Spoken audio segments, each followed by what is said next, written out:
In the halls where power wore gold and every silence carried the weight of dynasties, King Aeron Kael made the choice that would gut him from the inside out.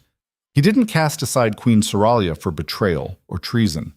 He threw her away for something far more unforgivable in the eyes of an empire.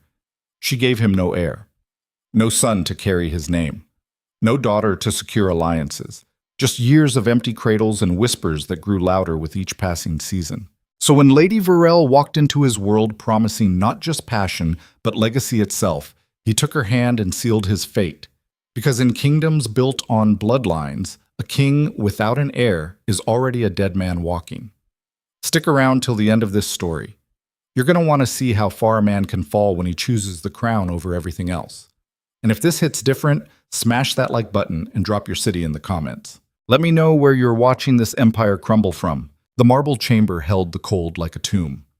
Saralia stood in the center of it, her spine straight as a sword, her hands folded at her waist, and her eyes fixed on the man who had just destroyed her entire world with a handful of words dressed up as necessity. King Aeron Kael sat on his throne, and even from 20 paces away she could see the tension in his jaw, the way his fingers gripped the armrests like he was holding on to something slipping away. He wouldn't look at her. Hadn't looked at her straight on in months, maybe longer, and that told her everything she needed to know about the kind of man he'd become. Behind him, half hidden in the shadows cast by the towering stone pillars, Lady Varel watched with eyes that gleamed like a wolf spotting blood in snow. She wore green silk that clung to curves. Saralia had seen admired by every man in court, and her smile was small, private, the smile of someone who'd already won and was just waiting for the losing side to figure it out. Aeron cleared his throat. The sound echoed in the emptiness. "You understand why this has to happen," he said. His voice carried the practiced cadence of a king making a decree, but underneath it she heard something else. Guilt, maybe, or just exhaustion from carrying the weight of a choice he'd already made in his mind weeks ago. Saralia didn't flinch. She'd learned early in her marriage that showing weakness in Valtharion was like bleeding in shark-infested waters. The nobles would circle, the whispers would start, and once they started, they never stopped. "I understand that you've made your decision," she said. Her voice came out steady, calm, and she watched something flicker across Aeron's face. Surprise, maybe, that she wasn't screaming or begging, that she wasn't giving him the scene he'd probably rehearsed responses for. "The kingdom needs an heir," he said, and now he did look at her, his eyes hard and defensive like a man justifying something he knew was rotten at the core. 5 years, Saralia. 5 years and nothing. The noble houses are restless. The alliances are fraying. Every day without a successor is a day this empire moves closer to civil war. "So you'll replace me," she said. Not a question. A statement of fact delivered with the flatness of someone reading yesterday's weather report. "I'll do what needs to be done." Behind him, Varel's smile widened just a fraction. Saralia caught it in her peripheral vision and felt something cold and sharp settle in her chest. Not heartbreak. She'd worked through that particular emotion alone in her chambers over the past 6 months while Aeron had stopped coming to her bed. This was something else. Clarity, maybe. The kind you get when all the lies finally fall away and you see the truth standing naked in front of you. "And what about what needs to be done for me?" she asked. "Do I get a say in being erased from history?"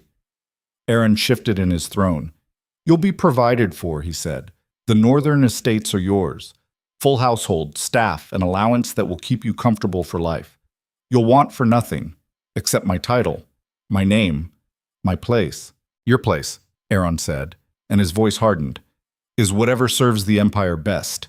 That's what we both swore when we took these crowns. Service above self. The realm before personal comfort."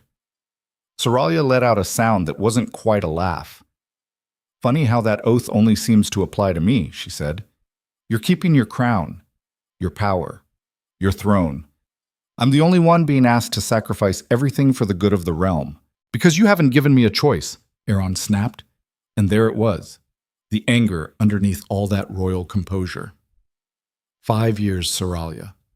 5 years, and every physician in the kingdom examining you, every herb and remedy and prayer, and nothing. What was I supposed to do? Watch the empire tear itself apart waiting for something that's never going to happen? The words hit like hammers, but Saralia didn't move. She'd known they were coming, had heard variations of them whispered behind closed doors and in the careful silences that followed her entrance into any room. The barren queen, the empty womb, the failure who couldn't give the king what every tavern girl and farmer's wife seemed to manage without even trying. "You could have stood by me," she said quietly. "You could have faced it together instead of throwing me away the moment a younger option presented herself." "This isn't about Varel," Aeron said, but his eyes slid sideways toward the woman in green silk, and Saralia saw the lie written across his face in letters 10 feet tall. "Everything's about Virela now," Saralia said. "She's your solution, your fresh start, your proof that the problem was never you." The chamber went silent. Even the torches seemed to burn quieter, as if the flames themselves were holding their breath. Virel took a step forward, her silk dress whispering against stone, and when she spoke her voice was honey poured over broken glass. "Perhaps, my lady," she said, and the title dripped with mockery, "you might consider that some women are simply better suited to certain duties than others. It's not a failing. It's merely the truth of nature." Saralia turned to look at her full on for the first time. Virel was beautiful, no question about that. Youth and curves and eyes that promised things men like Aeron had probably dreamed about in the dark. But underneath the beauty, Saralia saw something else. Ambition without conscience, hunger without restraint. The kind of woman who'd step over bodies to get what she wanted and sleep perfectly well afterward. "Nature," Saralia repeated. "Is that what you call it when you seduce a married king and convince him to destroy his vows?" "I call it adapting to circumstances," Virel said smoothly. "Something you apparently never learned to do." "Enough," Aeron said, but his voice lacked conviction. He looked tired suddenly, like a man who'd been running for days and just realized he'd been heading in the wrong direction the whole time. Saralia turned back to him. "When do I leave?" she asked. "Tomorrow at dawn," Aeron said. "We'll announce the separation as a mutual decision, for the good of the realm. No blame assigned." How generous. "Saralia." His voice softened, just for a moment, and she heard an echo of the man she'd married 5 years ago, the one who'd looked at her like she was something precious instead of a political inconvenience. "I'm sorry it came to this." "No, you're not," she said. "You're sorry it's uncomfortable. You're sorry you have to look me in the eye while you do it. But you're not sorry you're doing it. If you were, we wouldn't be having this conversation." She turned and walked toward the doors, her footsteps sharp and clear in the silence. She kept her spine straight and her head high, because even if they were taking everything else from her, they couldn't have her dignity, not unless she handed it to them. "Saralia," Aeron called after her. She stopped but didn't turn around. "I hope you find peace," he said. She looked back over her shoulder, and when she spoke her voice carried a weight that seemed to press down on the entire chamber. "I hope you find an heir," she said, "because if you don't, you'll have thrown me away for nothing, and that's something you'll have to live with every day for the rest of your life." Then she walked out, and the doors closed behind her with a sound like a coffin lid dropping shut. The northern estates sat 3 days' ride from the capital, tucked into hills that rolled away toward mountains no one had bothered to name. The main house was stone and timber, built for function rather than beauty, and the lands around it produced decent crops and enough livestock to keep the household fed through winter. It wasn't a prison exactly, but it wasn't freedom either. Saralia arrived in the rain, the kind of cold, penetrating drizzle that soaked through wool and leather and settled into your bones like a prophecy of harder days coming. The household staff lined up to greet her, faces carefully neutral, bodies bent in bows that showed respect without warmth. The head of house was a woman named Mara, somewhere past 50, with iron gray hair pulled back tight enough to make your scalp hurt just looking at it. She had the kind of weathered face that came from years of hard work and harder winters, and her eyes were the color of slate. "My lady," Mara said, and dipped her head exactly as far as protocol demanded, and not an inch further. "We've prepared the east wing for your residence. I hope you'll find it adequate." "I'm sure it will be fine," Saralia said. She was too tired to care about the subtle insult of being given the wing, usually reserved for guests rather than the main chambers. Too tired to do anything but get out of the rain and find somewhere warm enough to sleep. Inside, the house smelled like old smoke and beeswax. The furniture was solid and practical, the kind that lasted generations without ever being beautiful. Saralia followed Mara up a staircase that creaked with every step and down a hallway lined with portraits of people she'd never met and would never know. Her chambers were at the end of the hall. 2 rooms connected by a doorway, a sitting area with a fireplace and worn chairs, and a bedroom with a bed that looked like it had been built to survive wars rather than provide comfort. A single window looked out over fields that stretched toward the mountains, gray and empty under the rain. "Will my lady require anything else tonight?" Mara asked. Saralia looked around the rooms that would be her world now. No council meetings, no state dinners, no mornings waking up next to a man who'd promised to honor her until death. Just these walls and whatever life she could carve out of the ruins of everything she'd lost. "No," she said. "Thank you." Mara nodded and turned to leave, but Saralia stopped her with a question that had been burning in her chest since the moment Aeron had made his announcement. "Does everyone here know why I was sent away?" Mara paused in the doorway. Her back was to Saralia, and for a long moment she didn't move. Then she turned her head just enough to show her profile. "Everyone everywhere knows," she said. "News like that doesn't stay quiet, not when it comes from the throne." "What are they saying? That you couldn't give him what he needed? That you failed in the one duty that mattered?" Saralia felt something twist in her gut. "And what do you think?" Mara turned fully now, and her expression was unreadable. "I think," she said slowly, "that men in power always find reasons to justify what they want to do anyway. And I think women pay the price for it more often than not." Then she left, pulling the door shut behind her with a soft click that sounded like the end of something. Heck, the days bled into each other. Dawn came late in the northern hills, and sunset arrived early, like the world was trying to keep the light to itself. Saralia fell into routines because routines were all she had. She woke, she ate. She walked the grounds when the weather allowed. She sat by the fire when it didn't. The household staff treated her with the careful politeness reserved for exiles and ghosts. They did their jobs and kept their distance, and Saralia didn't blame them. She was a reminder that power was temporary and favor could evaporate overnight. Nobody wanted to get too close to that kind of bad luck. Weeks passed, then a month, then 2. Letters arrived from the capital occasionally, carried by riders who wouldn't meet her eyes. Official documents about her allowance and the administration of her estates. News of court functions she was no longer invited to. And once, a brief note from a cousin expressing sympathy in language so carefully neutral it might as well have been written by a lawyer. Nothing from Aeron. Not a word. But she heard about him anyway because the household staff talked and servants always knew everything before the nobles did. She heard that Heir had been installed in the queen's chambers, that she wore crowns now at state functions, that Aeron had begun introducing her to foreign dignitaries as his consort, skirting around the fact that they weren't married because dissolving a royal union required consent from the High Council, and Saralia hadn't given it. She heard other things too, whispers that came in fragments, pieces of a larger picture she couldn't quite make out. That the physicians had been called to examine Betrayal. That months were passing without announcement. That the same noble houses who'd pushed Aeron toward a new consort were starting to ask uncomfortable questions about when exactly this promised heir was going to arrive. Saralia filed those whispers away like weapons she might need later. She didn't know what she was going to do with them yet. Didn't even know if there was anything she could do from exile in the northern hills.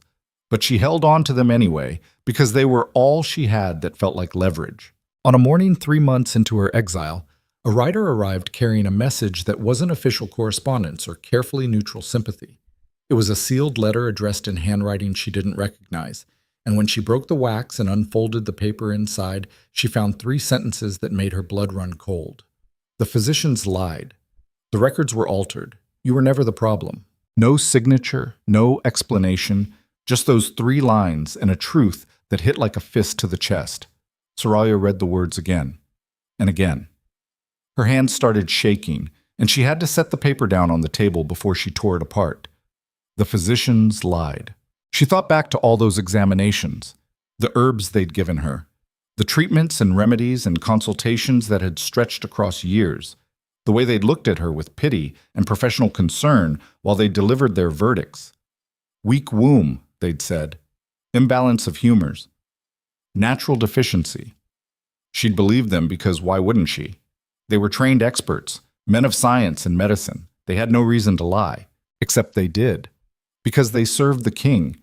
And if the king needed a particular answer, they'd give it to him. Especially if the alternative was admitting that the problem might lie with the throne itself. The records were altered. That meant there was proof somewhere, documents that had been changed or hidden, evidence that could show the truth of what had really been happening all those years while she'd carried the blame for something that was never her fault. You were never the problem. Saralia stood up from the table. Her chest felt tight, her breathing shallow, and her mind was racing so fast she could barely hold on to a single thought. Rage and vindication and a cold, calculating fury all fighting for space inside her skull. Someone had known. All this time, someone had known the truth and kept it buried. And now they'd chosen to tell her. The question was why. She looked at the letter again, searching for any clue about who might have sent it. The paper was good quality, but not royal stock. The wax seal was plain. The handwriting was educated, but deliberately generic, like someone had worked to disguise their natural script. A friend? An enemy? Someone trying to help her, or someone trying to start a war? She didn't know. But it didn't matter, because true or not, verified or not, this letter had just handed her something she hadn't had since Aeron had cast her aside. A weapon. The Grand Assembly was held twice a year in Valtharion, once in spring and once in autumn, and it brought every noble house of consequence to the capital for 2 weeks of politics dressed up as ceremony. It was spectacle and theater and ruthless maneuvering all wrapped in silk and protocol, and it was exactly where Saralia needed to be if she was going to use the weapon she'd been given. The problem was that exiled former queens weren't exactly on the guest list. She spent 3 days drafting a letter to Lord Cassian, the head of House Moraine, and the only noble she'd ever been able to trust further than she could throw him. He'd voted against her exile in the High Council, one of only 3 who'd had the spine to stand against Aeron's decision, and he'd sent her a message shortly after promising that his house would remember her service to the realm, even if the throne chose to forget it. She kept the letter brief. No details about the anonymous message or what she planned to do with it. Just a simple request. I wish to attend the autumn assembly. I need your sponsorship to do so. Will you grant it? She sent it by rider and spent the next week waiting for a response, pacing the halls of the northern estate like a caged animal. Mara watched her with knowing eyes but said nothing. The rest of the staff gave her even wider berth than usual, sensing something dangerous building in the air. When Cassian's reply arrived, it was as direct as her request had been. Come to the capital. You'll have my sponsorship and the protection of House Moraine. Whatever you're planning, make it count. Saralia packed light. A few dresses appropriate for court, but nothing ostentatious. The letter with its 3 devastating sentences tucked into an inner pocket. And a resolve as hard and cold as the northern mountains she was leaving behind. The journey to Valtharion took 3 days, and with every mile she felt the weight of what she was about to do settle heavier on her shoulders. This wasn't about revenge exactly, it was about truth. About making sure that if she was going down in history as the barren queen who failed her duty, then the king who'd thrown her away for it would stand in the light of what he'd really done. She arrived at House Moraine's residence in the capital on a gray afternoon that threatened rain.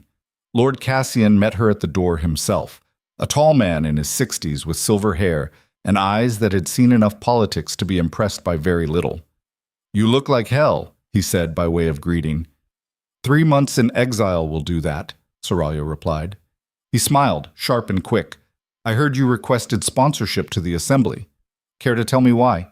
"Because I'm going to burn down an empire," she said, "and I need witnesses." Cassian studied her for a long moment. Then he stepped aside and gestured her into the house. "In that case," he said, "you'd better come inside. We have a lot to discuss." The Grand Assembly opened with fanfare that could be heard from one end of Valtharion to the other. Trumpets and drums and bells ringing from every tower in the city, announcing that the noble houses had gathered and the throne would hold court. The streets filled with people hoping to catch glimpses of lords and ladies arriving in their finest carriages. Vendors sold food and trinkets. Children ran between legs and wheels. The whole capital seemed to vibrate with energy. Saralia watched it all from a window in Lord Cassian's residence, her stomach tight with something that felt like fear and fury mixed together until you couldn't tell where one ended and the other began. Today was the first day of assembly. Tonight there would be a banquet in the great hall where Aeron would sit on his throne with Virel beside him, and every noble house would file past to pay their respects and jockey for position. And somewhere in all that pageantry, Saralia would make her entrance. She'd chosen her dress carefully. Deep blue, the color she'd worn on her coronation day with silver threading that caught the light when she moved. Her hair was pulled back in a style that showed her face clearly because she wanted every person in that hall to recognize her the moment she walked in. No hiding, no shame. Lord Cassian found her an hour before sunset. "You ready for this?" he asked. "No," Saralia said, "but I'm doing it anyway." He nodded. That's the difference between courage and stupidity. Courage knows it's scared. They rode to the palace in Cassian's carriage, and with every turn of the wheels, Saralia felt her heartbeat pick up speed. The palace loomed ahead of them, all towers and walls and windows blazing with light. The place where she'd lived for 5 years. The place where she'd been crowned and married and ultimately destroyed. Coming back felt like walking into her own grave. The great hall was already packed when they arrived. Hundreds of nobles in their house colors, servants moving through the crowd with wine and delicacies, musicians playing something stately and forgettable in the background. And at the far end of the hall, raised on a dais, 2 thrones. Aeron sat in the larger one, wearing his crown and royal robes, his face carefully composed in the expression of benevolent authority he'd perfected over years of practice. And beside him, in the throne that had been Saralia's, sat Virel. She wore green silk and emeralds, and her hand rested on the arm of the throne like she'd been born to it. Saralia felt something crack in her chest at the sight. Not heartbreak. That had already happened. This was something else. Recognition, maybe. The final proof that she'd been erased and replaced and expected to disappear quietly into history. Well, she thought, let's see how quiet I can be. She stepped into the hall on Lord Cassian's arm, and within seconds the whispers started. Heads turned. Conversation stopped mid-sentence. The wave of recognition spread through the crowd like wildfire through dry grass. And on the dais, Aeron's carefully composed expression shattered. He half rose from his throne, his hand gripping the armrest so hard his knuckles went white. Beside him, Virel's perfect smile froze on her face like ice. Saralia walked forward through the crowd. People parted for her, their eyes wide and hungry for whatever was about to happen. She kept her spine straight and her chin up, moving with the same regal bearing she'd carried when this hall had been her domain. She reached the base of the dais and stopped. The hall had gone so quiet you could hear torches crackling. Aeron found his voice first. "Saralia," he said, and it came out rough, strangled. "What are you doing here?" Attending the assembly, she said calmly, "As is my right as a noble of the realm, Lord Cassian was kind enough to sponsor me." "This is," Aeron started, then stopped, clearly trying to find words that wouldn't make him sound like a tyrant in front of half the kingdom's power structure. "This is inappropriate." "Is it?" Saralia asked. "I wasn't aware that being cast aside stripped me of my right to participate in the governance of the realm. Unless there's a new law I haven't heard about." Murmurs rippled through the crowd. Aeron's jaw clenched, and she saw him struggling to maintain control of a situation that was slipping away from him faster than he could adapt. "This is not the time or place," he said tightly. "Actually," Saralia said, "I think this is exactly the time and place. Because I've discovered something interesting, something I think everyone here should know." She reached into her pocket and pulled out the letter, but not the anonymous one. This was different. Official. With seals and signatures she'd spent the past week acquiring through Lord Cassian's connections and her own carefully deployed leverage. She held it up so the hall could see it. "This," she said, her voice carrying clear and strong, "is testimony from royal physicians. Sealed testimony that was supposed to remain confidential. Testimony that reveals the truth about why 5 years of marriage produced no heir." The hall erupted. Voices overlapping, questions shouted, nobles pressing forward to see better. Aeron stood fully now, his face pale, his hand dropping to his side. "Saralia," he said, and there was warning in his voice. Warning and fear. "Don't." She looked up at him, and in that moment, all the months of silence and exile and carrying blame that was never hers crystallized into something sharp and unforgiving. "The queen was never barren," she said, and her voice cut through the chaos like a blade. The physicians confirmed it repeatedly over 5 years of examinations. Every test, every consultation, the queen was capable of bearing children. The problem, she let the words hang in the air, watching Aeron's face drain of color, was never the queen at all. The hall went silent again, but this time it was different. This time it was the silence of a kingdom holding its breath before something massive collapsed. Verelle stood up from the throne, her face tight with fury. "This is slander," she hissed, "lies designed to undermine the king." "Is it?" Saralia asked, still looking at Aeron. "Then let the physicians be called. Let them testify before this assembly. Let them explain why their official records say one thing while their sealed testimony says another." Aeron's mouth opened, closed. He looked like a man drowning in plain sight. And in that moment, Saralia saw everything she needed to see. The truth written across his face.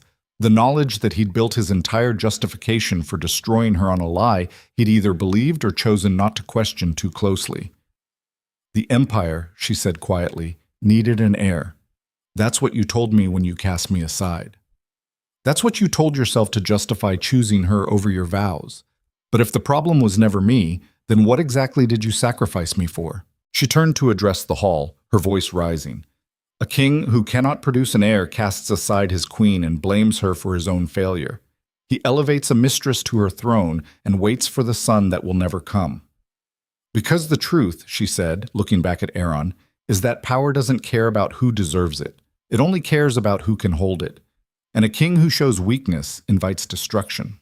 So you buried the truth, altered the records, made sure no one would ever question whether the fault might lie with the throne itself. And now," she said, "here we all are. An empire without an heir, a king without answers, and a queen who was destroyed for a problem she never had."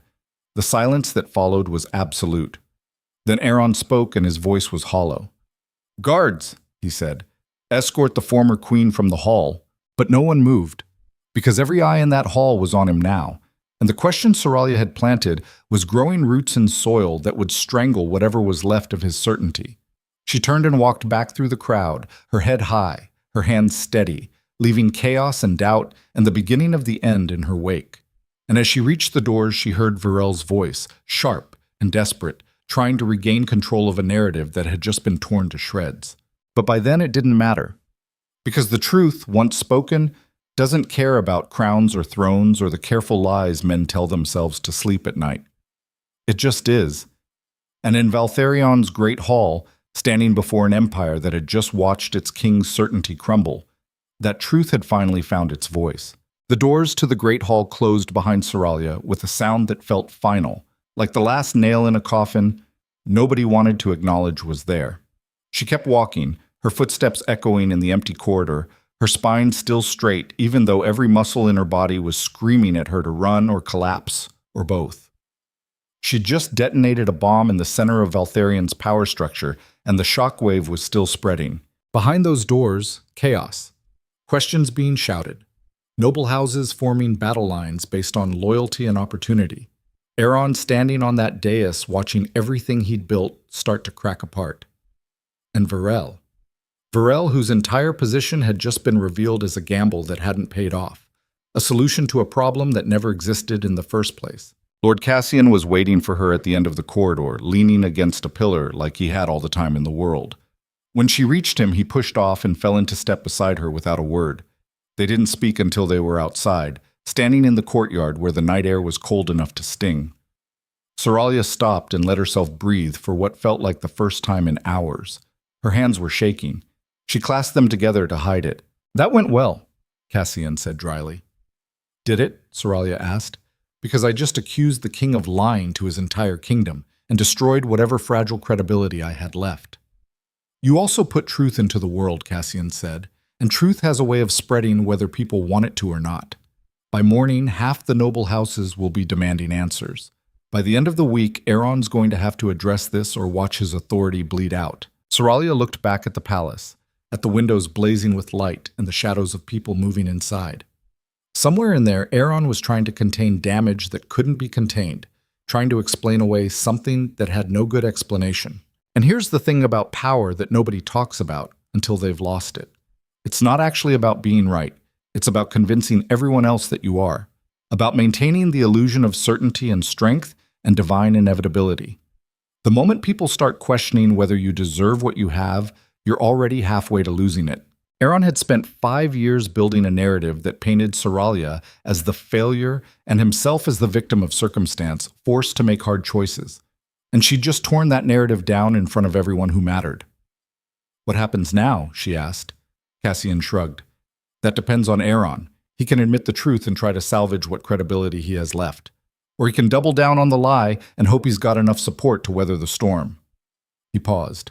"My money's on the second option. Men like him don't admit they're wrong. They find new ways to make everyone else wrong instead." Mkak. Inside the Great Hall, Aeron was learning exactly how fast loyalty evaporated when it was no longer convenient. The crowd hadn't dispersed. If anything, it had gotten louder, voices overlapping as noble houses argued and speculated and recalculated their positions based on new information. Some were already leaving, heading for their residences to discuss strategy behind closed doors. Others were pressing forward, trying to get close enough to the dais to see Aeron's reaction. He stood there, feeling like the ground was crumbling underneath him, one chunk at a time. Beside him, Varel was speaking, her voice low and urgent. "You need to address this now. Don't let it fester. Get ahead of the narrative before it gets ahead of you." "And say what?" Aeron snapped. "That my ex-wife is lying? That she forged physician testimony? Everyone in this hall knows those seals were real." "Then discredit her motives," Varel hissed. "She's bitter, vindictive. A woman scorned trying to burn down the kingdom out of spite. Paint her as unstable." Aeron looked at her, really looked at her for maybe the first time since he'd made the choice to elevate her. She was beautiful still, no question about that. But right now, all he could see was calculation, strategy. A woman defending her position because without it, she had nothing. And the worst part was she was probably right. The truth didn't matter nearly as much as the story. If he could make Saralia look unhinged, make her accusations seem like the desperate flailing of someone who couldn't accept being set aside, he might be able to salvage this. But it would mean committing fully to a lie he now knew was rotten at the core. It would mean doubling down on the narrative that Saralia was the problem when every piece of sealed testimony said otherwise. "Your Majesty," a voice called from the crowd. Lord Tavern, head of House Blackwood, pushed his way forward. The crowd parted for him because Blackwood was old money and military strength, the kind of house you didn't block if you valued your position. "May I speak plainly?" Aeron wanted to say no, wanted to order everyone out and buy himself time to think. But weakness was death right now, and refusing to hear counsel would look like both. "Speak," he said. Tavern stopped at the base of the dais. He was a broad man in his 50s with a scar running from his temple to his jaw, earned in border conflicts nobody remembered anymore. His eyes were hard. "The question everyone's asking," Tavern said, "is simple. Were the physicians lying then, or is the former queen lying now? Because one of those answers means we've got a vindictive exile stirring up trouble. The other means we've got a king who destroyed his marriage based on false information and then replaced his queen without cause. Both of those are problems," Tavern continued, "but they're different kinds of problems. So which is it?" The hall went quiet again. Every eye on Aeron, every ear waiting for an answer that would shape how the next few weeks unfolded. Aeron felt the weight of it pressing down on him like physical force. This was the moment, the point where he chose which version of reality to commit to, the truth or the lie, admitting fault or protecting power. And the thing about being a king is that you're never just making choices for yourself. You're making them for everyone who depends on the stability of the throne, every alliance that's built on your authority, every law that's enforced because people believe you have the right to enforce it. If he admitted the physicians had lied, if he acknowledged that he'd thrown Saralia away for something that was never her fault, he'd be admitting weakness, poor judgment, the kind of mistake that made people question everything else he'd done. But if he called Saralia a liar, if he painted her as unstable and vengeful, he could maintain the narrative, keep the illusion intact, preserve the authority he needed to rule. It was survival instinct dressed up as strategy, the same instinct that had made him choose Varel in the first place. The need to be seen as strong and certain and in control even when everything was falling apart. He made his choice. The former queen, Aeron said, and his voice came out harder than he felt, is a woman who could not accept being set aside. These accusations are the product of bitterness and a desperate attempt to undermine the throne. The physician's testimony was clear 5 years ago and remains clear now. This, he gestured vaguely toward where Saralia had been standing, is theater. Nothing more. The crowd murmured, some nodding in agreement, others frowning. Tavern's expression didn't change. Then you'll have no objection to calling the physicians to testify before the assembly, Tavern said. Let them speak under oath. Let's put this matter to rest definitively. Aeron felt his chest tighten. That, he said carefully, would be inappropriate. Physician testimony is confidential. Medical matters are not public spectacle. Normally I'd agree, Tavern said, but these aren't normal circumstances. You've been accused of basing a significant political decision on false medical testimony. That's not a private matter. That's a matter of governance. If the physicians can confirm their original findings under oath before the assembly, it ends this controversy immediately. He paused. Unless there's some reason you don't want them to testify. It was a trap, and Aeron knew it. Refuse, and he looked like he was hiding something. Agree, and he risked the physicians breaking under pressure and admitting to what the sealed testimony already said. He needed time, space to figure out how to contain this before it consumed everything. I'll take your suggestion under advisement, Aeron said stiffly, but I will not be dictated to by accusations made in the heat of spectacle. This assembly will continue as planned. We have business to attend to beyond personal grievances. It was dismissal wrapped in authority, and most of the crowd took it as such. The noise level rose again as people turned to each other to discuss what they'd just witnessed. But Tavern stayed where he was, his eyes locked on Aeron's. I hope you know what you're doing, he said quietly, because lies have a way of outlasting the people who tell them. Then he turned and walked away, leaving Aeron standing on the dais with Betrayal beside him, and the weight of his choice settling into his bones like poison. That night Aeron couldn't sleep. He lay in bed staring at the ceiling while Betrayal slept beside him, her breathing soft and even. The chamber was dark except for the faint glow of embers in the fireplace, and in that darkness all he could think about was Saralia's face as she'd stood in the great hall holding up that testimony. The certainty in her eyes, the absolute conviction that she was right and he was wrong. And the worst part was she probably was right. He'd never actually looked at the sealed testimony himself, had never demanded to see the full records. When the physicians had told him that Saralia was the problem, that her womb was weak or her humors were imbalanced or whatever medical language they'd dressed it up in, he'd taken them at their word. Because it was easier than questioning, because it gave him an answer that let him make the choice he'd already been thinking about making. Betrayal had been in his orbit for months before he'd officially set Saralia aside. Beautiful and attentive, and everything Saralia had stopped being after years of failed attempts at producing an heir. And when the physicians had given him medical justification for what he wanted to do anyway, he'd grabbed onto it with both hands. He'd told himself it was for the empire, for stability and succession and all the things a king was supposed to prioritize above personal comfort. But lying here in the dark with the memory of Saralia's accusations still echoing in his head, he had to face something uglier. He'd wanted Betrayal, had wanted the fresh start and the promise of virility and the chance to prove that he wasn't the problem. And when opportunity presented itself wrapped in medical terminology, he'd taken it without looking too closely at whether it was actually true. That's the thing about power that nobody tells you when you're reaching for it. It doesn't just corrupt your actions, it corrupts your ability to see yourself clearly. You start believing your own justifications, start thinking that what's good for you must be good for everyone else too. Because if you're in charge, then your judgment must be sound. Your choices must be right. Until suddenly, they're not. And you're lying in the dark realizing you might have destroyed someone for a lie you chose to believe. Aeron rolled over and looked at Betrayal. She was beautiful even in sleep, her face relaxed and peaceful. They'd been together almost 4 months now and still no sign of the heir she'd promised. No pregnancy announcement, no physicians confirming anything except that these things took time. And if it took much longer, people were going to start asking the same questions about her that they'd asked about Saralia.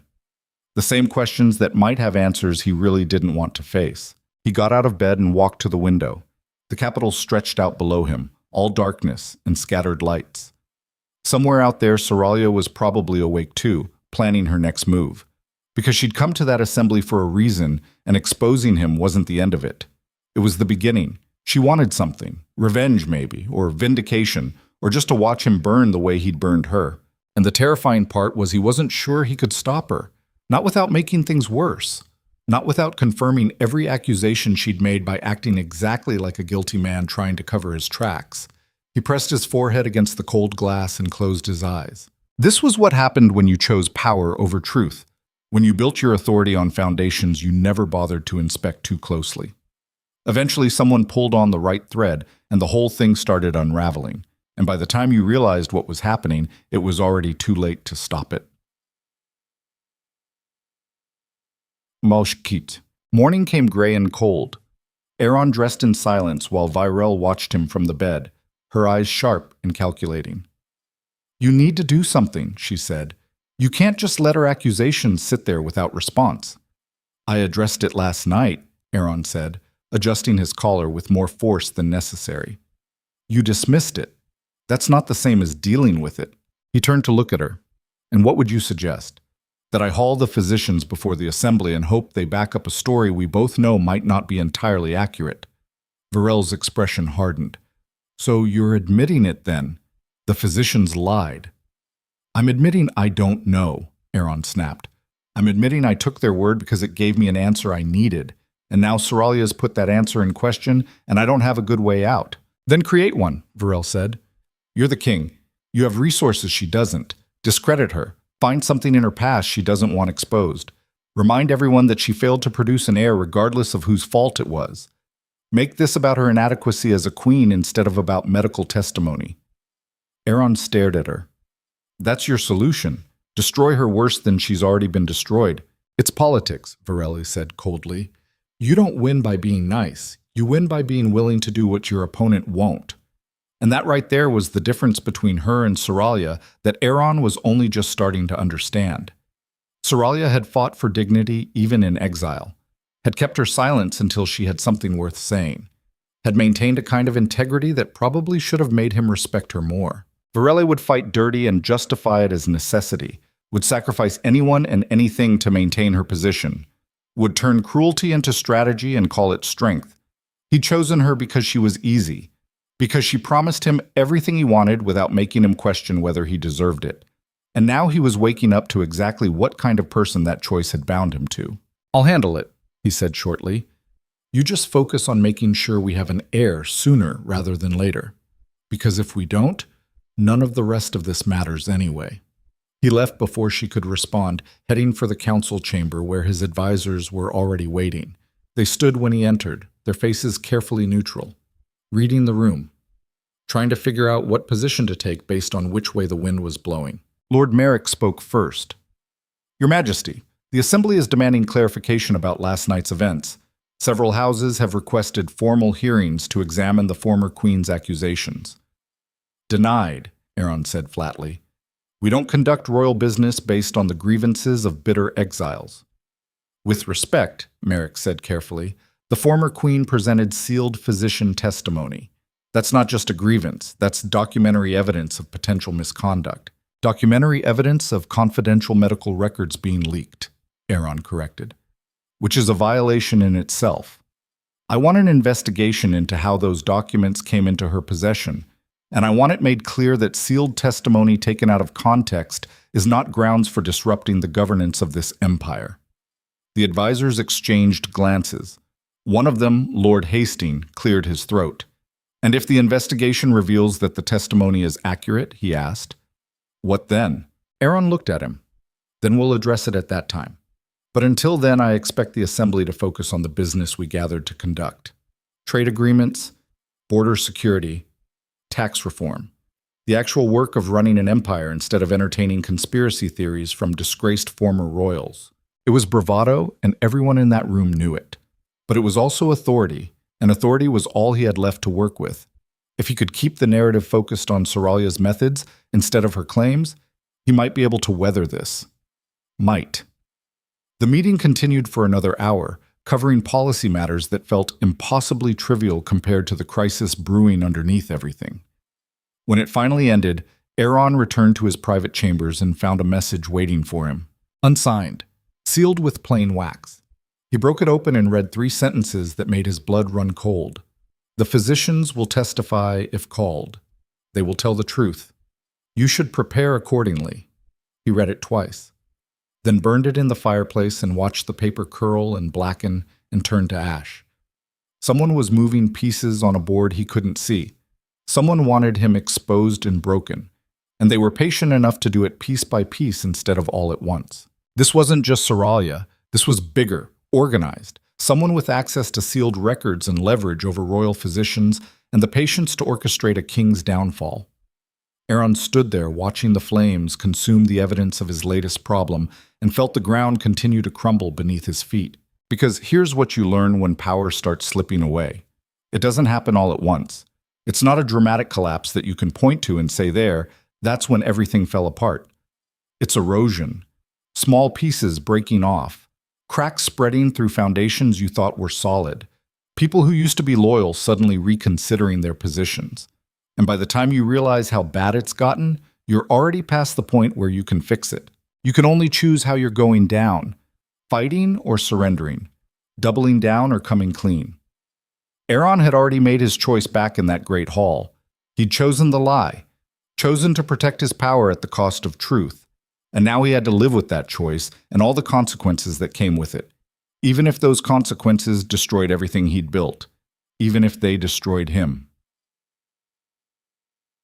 3 days into the assembly, Lord Tavern called for a formal vote on whether to compel the royal physicians to testify before the full gathering of noble houses.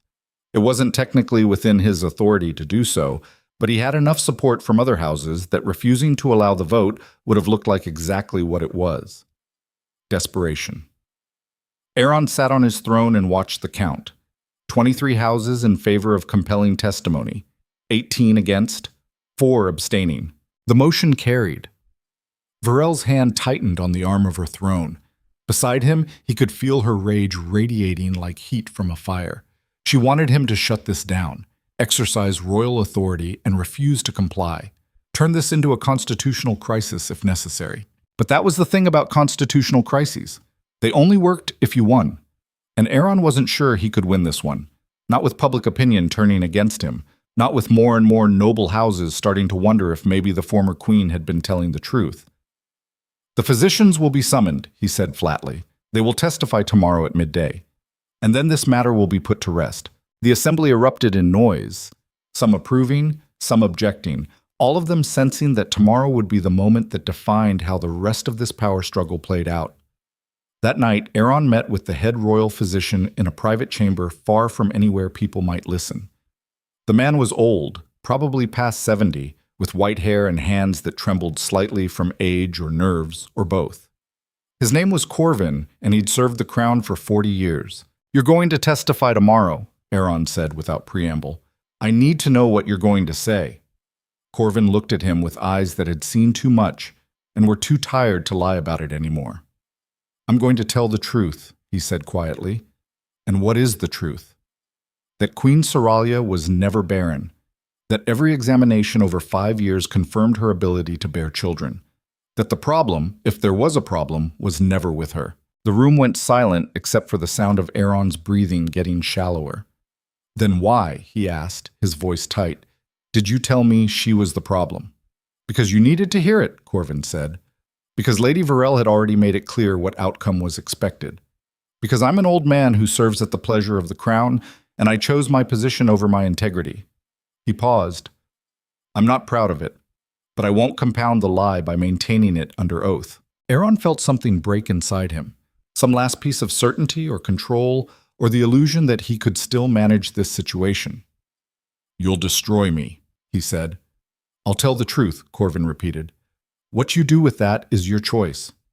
After the physician left, Aeron sat alone in the darkness and faced the reality he'd been avoiding since the moment Saralia had walked into that great hall. He'd destroyed an innocent woman, built his justification on lies he'd chosen to believe, replaced her with someone who'd manipulated him into betraying his own vows. And tomorrow, all of that was going to be exposed in front of everyone who mattered.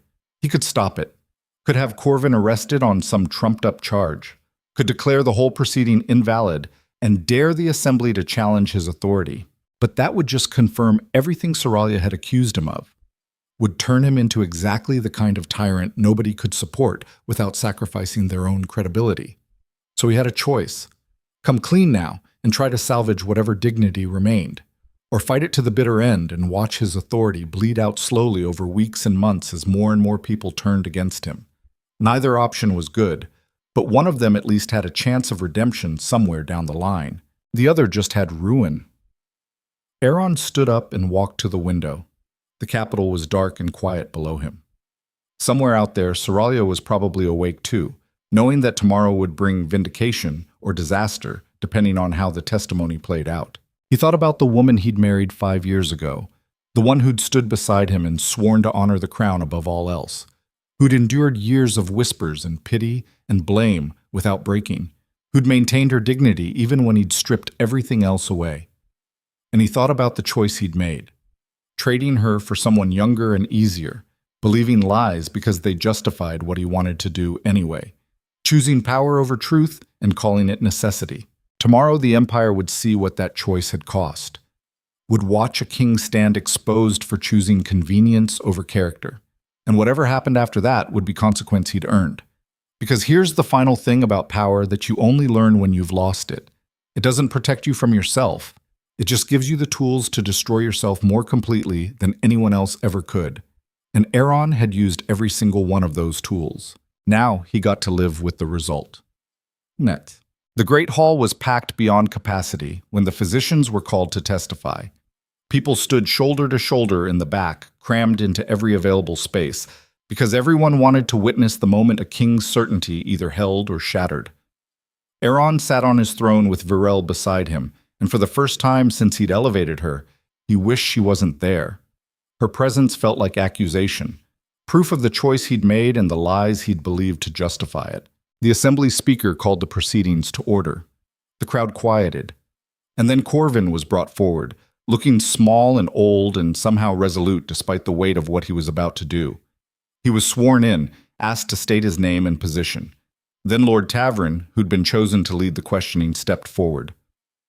"Master Corvin," Tavern said, "you served as head royal physician during King Aeron's marriage to Queen Seralya. Is that correct?" "It is," Corvin said. His voice was steady. "And during that time you conducted examinations to determine why the marriage had not produced an heir." "Yes." "What were your findings?" Corvin took a breath. Over 5 years of examinations, every test and consultation confirmed that Queen Seralya was capable of bearing children. There was no physical impediment, no medical reason why she could not conceive and carry a child to term. The crowd erupted, voices shouting over each other.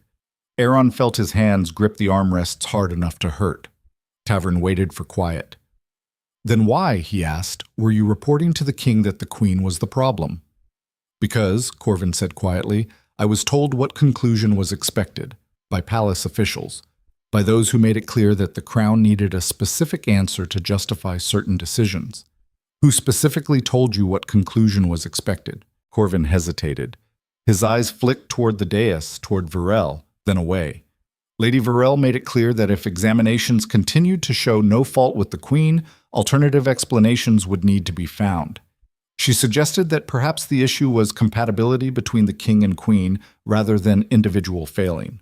Which was, Tavern said, a diplomatic way of saying the problem might be with the king. "It was a way of providing cover," Corvin said. "A way of allowing certain decisions to be made without directly acknowledging what they meant. And you went along with this." "I did," Corvin said, and for the first time his voice wavered. "To my shame, I allowed political pressure to compromise my medical integrity. I reported findings that suggested the queen bore responsibility when the evidence showed otherwise. I helped construct a lie that destroyed an innocent woman's reputation and position." He turned to look directly at Aeron. "I thought I was serving the crown. Instead, I was betraying everything I swore to uphold." The silence that followed was absolute. Every eye in that hall on Aeron, waiting to see how a king responded when his lies were laid bare before his entire empire.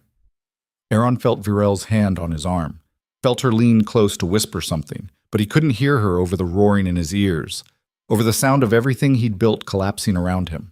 He stood, The movement was automatic, instinct taking over when thought failed. The testimony, he started, then stopped. Because what was there to say? The physician had spoken truth under oath, had admitted to lying before and explained exactly why, had named Betrayal as the source of pressure to provide convenient conclusions instead of accurate ones. Aeron looked out at the assembly, at faces watching him with everything from pity to condemnation to cold calculation about how to position themselves in whatever came next. And in that moment, he understood what Saralia had been trying to tell him back when he'd cast her aside. Power doesn't reward sacrifice. It devours it.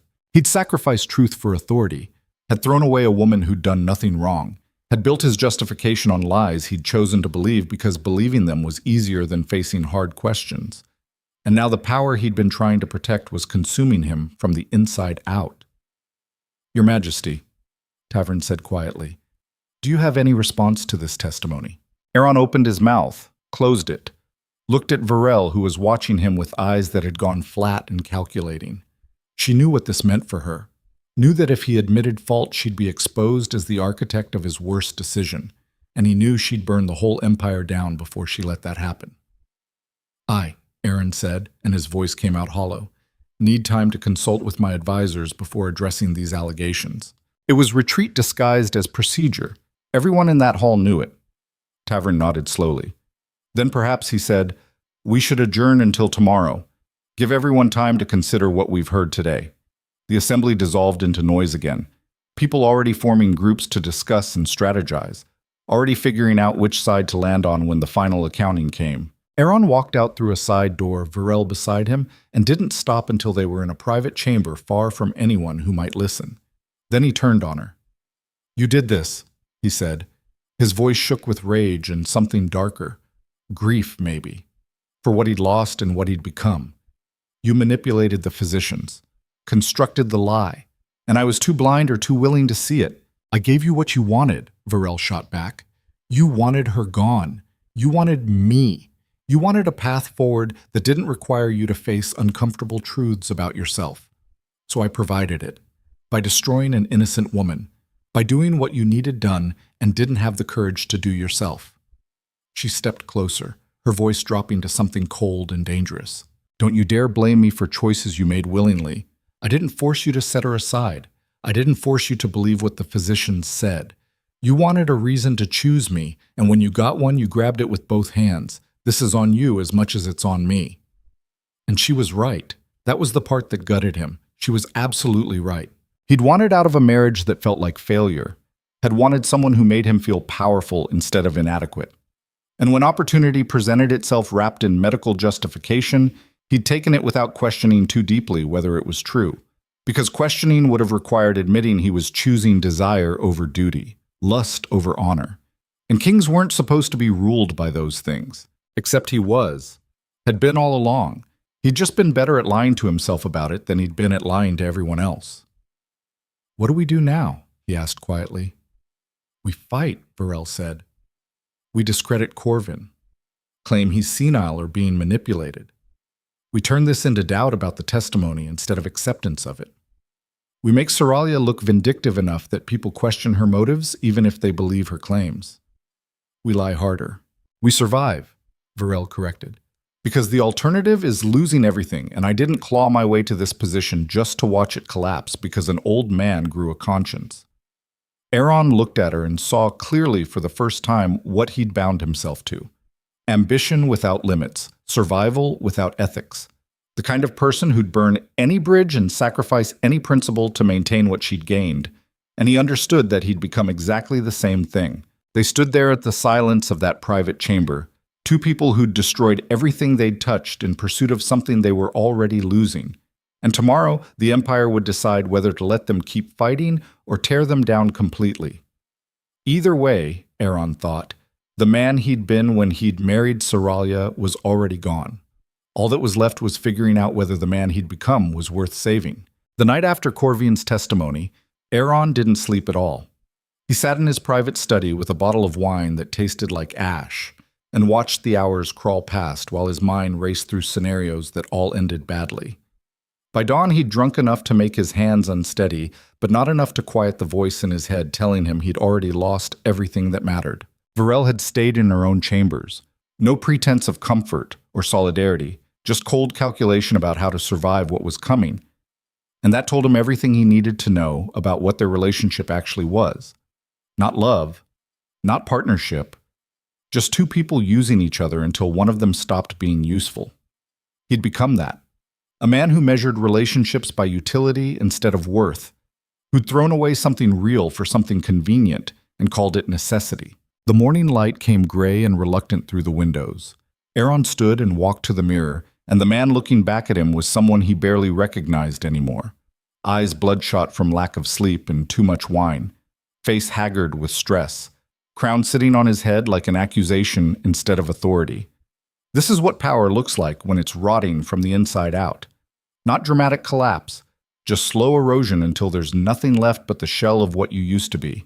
A knock at the door. Lord Merrick entered without waiting for permission, his face tight with urgency. "Your Majesty," he said, "we have a problem." Aeron almost laughed. "Just one?" he asked. Merrick didn't smile. "House Moraine has called for a vote of no confidence. They're arguing that your decision to set aside Queen Seralya based on false medical testimony constitutes a fundamental breach of the duties of the crown. They want the High Council to formally censure you and strip Verelli of any official standing." Aeron felt his chest tighten. How many houses are backing them? 17 so far. And more are considering it. 17 out of how many total? 43 houses have voting rights in the High Council, so we're not at majority yet. "Not yet," Merrick said carefully. "But sentiment is shifting rapidly. Yesterday's testimony damaged your credibility severely. If we don't find a way to counter the narrative, you'll lose this vote. And if I lose the vote, then you remain king, but your authority is functionally gutted. Every decree questioned, every decision challenged. You'd rule in name only while the High Council effectively governs in your place. So I'd be a puppet." "You'd be contained," Merrick said, which is often what happens to rulers who lose the trust of those they govern. Aeron walked to the window and looked out over the capital. Somewhere in those streets, people were already talking about yesterday's testimony, already deciding what they thought about a king who destroyed his wife for a lie. Public opinion was a slow-moving beast, but once it started turning, it was almost impossible to stop. "What do you recommend?" Aeron asked. Merrick hesitated. Then he said something that made Aeron's blood run cold. "Abdicate in favor of a regent council. Step down with dignity before you're forced out in disgrace. Preserve what's left of your legacy instead of watching it burn completely." Aeron turned sharply. "You're telling me to give up the throne. I'm telling you that sometimes the only way to keep power is to let it go before it's taken from you. If you abdicate now, you control the narrative. You can frame it as taking responsibility, as putting the empire above personal pride. The houses might respect that enough to allow you to retire with some measure of honor. And if I refuse, then you fight this vote and probably lose it anyway. And when you do, you'll be forced out with no dignity and no control over what happens next." It was brutal calculus delivered in the dry language of political strategy. But underneath it, Aeron heard what Merrick wasn't saying, that he'd already lost, that the only question left was whether he'd go down fighting or surrender while he still had the option. "Give me time to think about it," Aeron said. "You don't have much time," Merrick replied. "The vote is scheduled for tomorrow afternoon. Whatever you're going to do, you need to decide soon." After he left, Aeron stood alone in the silence and felt the weight of everything pressing down on him like physical force. This was the end. Not the dramatic finale he might have imagined, just a quiet collapse into irrelevance. A king who'd sacrificed everything for power only to watch it slip away the moment he needed it most. And here's the thing about reaching the bottom that nobody tells you. It doesn't feel like revelation or catharsis. It just feels empty. Like you've been running towards something your whole life, and when you finally get there, you realize it was never worth having in the first place. He thought about Saralia. Wondered if she was watching this all unfold with satisfaction or pity or just cold indifference. Wondered if she'd planned it to go exactly this way, or if she'd just lit the match and let the fire spread on its own. Either way, she'd won.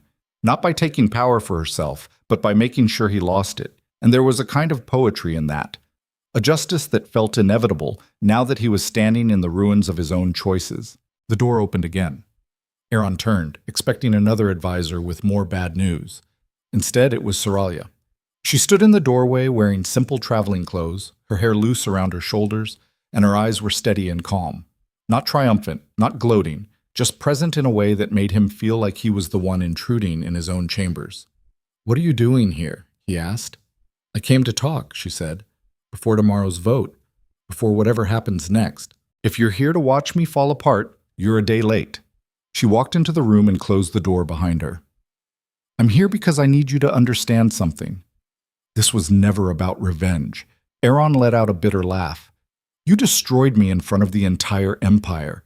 You exposed every lie I told and every choice I made. If that's not revenge, then what is it?"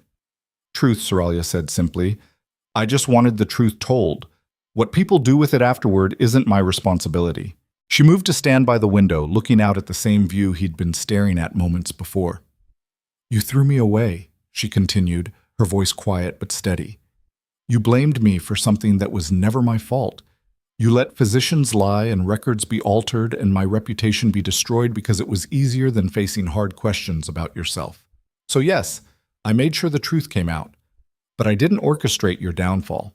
You did that yourself the moment you chose the lie." Aeron felt anger flare in his chest. "Easy for you to say now. You're not the one losing everything." Saralia turned to look at him, and her expression was harder than he'd ever seen it.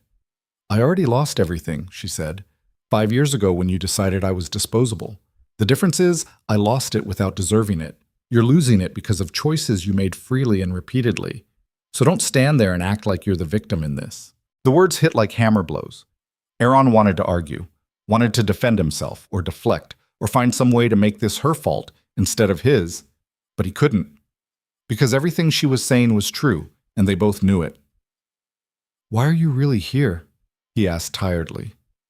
Saralia was quiet for a moment. When she spoke, her voice was softer. "Because despite everything," she said, "I don't want to watch you destroy yourself completely. You made terrible choices. You hurt me in ways I'll probably never fully recover from. But you're still a human being, and I'm not so far gone that I can watch someone fall apart without feeling some measure of responsibility to offer a way out." "What kind of way out?" "Admit what you did," she said. "Stand before the High Council tomorrow and tell the truth. Not the sanitized version, not the politically convenient version. The actual truth about why you set me aside and what you knew or should have known about the physician's testimony. Take responsibility for the damage you caused." "And then what?" Aeron asked. "They strip me of authority anyway. They censure me and turn me into a figurehead. How is that better than fighting?" "It's better because you'd be choosing it," Saralia said. "You'd be taking control of the narrative instead of being controlled by it. And maybe, just maybe, you'd salvage some small piece of the man you used to be before power corrupted everything you touched." Aeron stared at her. "You actually think there's anything left to salvage?" "I think there could be," she said, "if you wanted it badly enough. But you'd have to be willing to let go of everything you've been clinging to. The pride, the justifications, the need to be seen as strong and right and untouchable. All of it." She paused. "The question is whether you're capable of that kind of honesty, or whether you'd rather go down fighting for a crown that's already slipping off your head." Before Aeron could respond, the door burst open. Varel stood there, her face flushed with anger and something that looked like panic. "What is she doing here?" Varel demanded. "Talking," Saralia said calmly. "Something you might want to try instead of scheming." Varel's eyes went cold. "You need to leave, now, before I have the guards remove you." "On what grounds?" Saralia asked.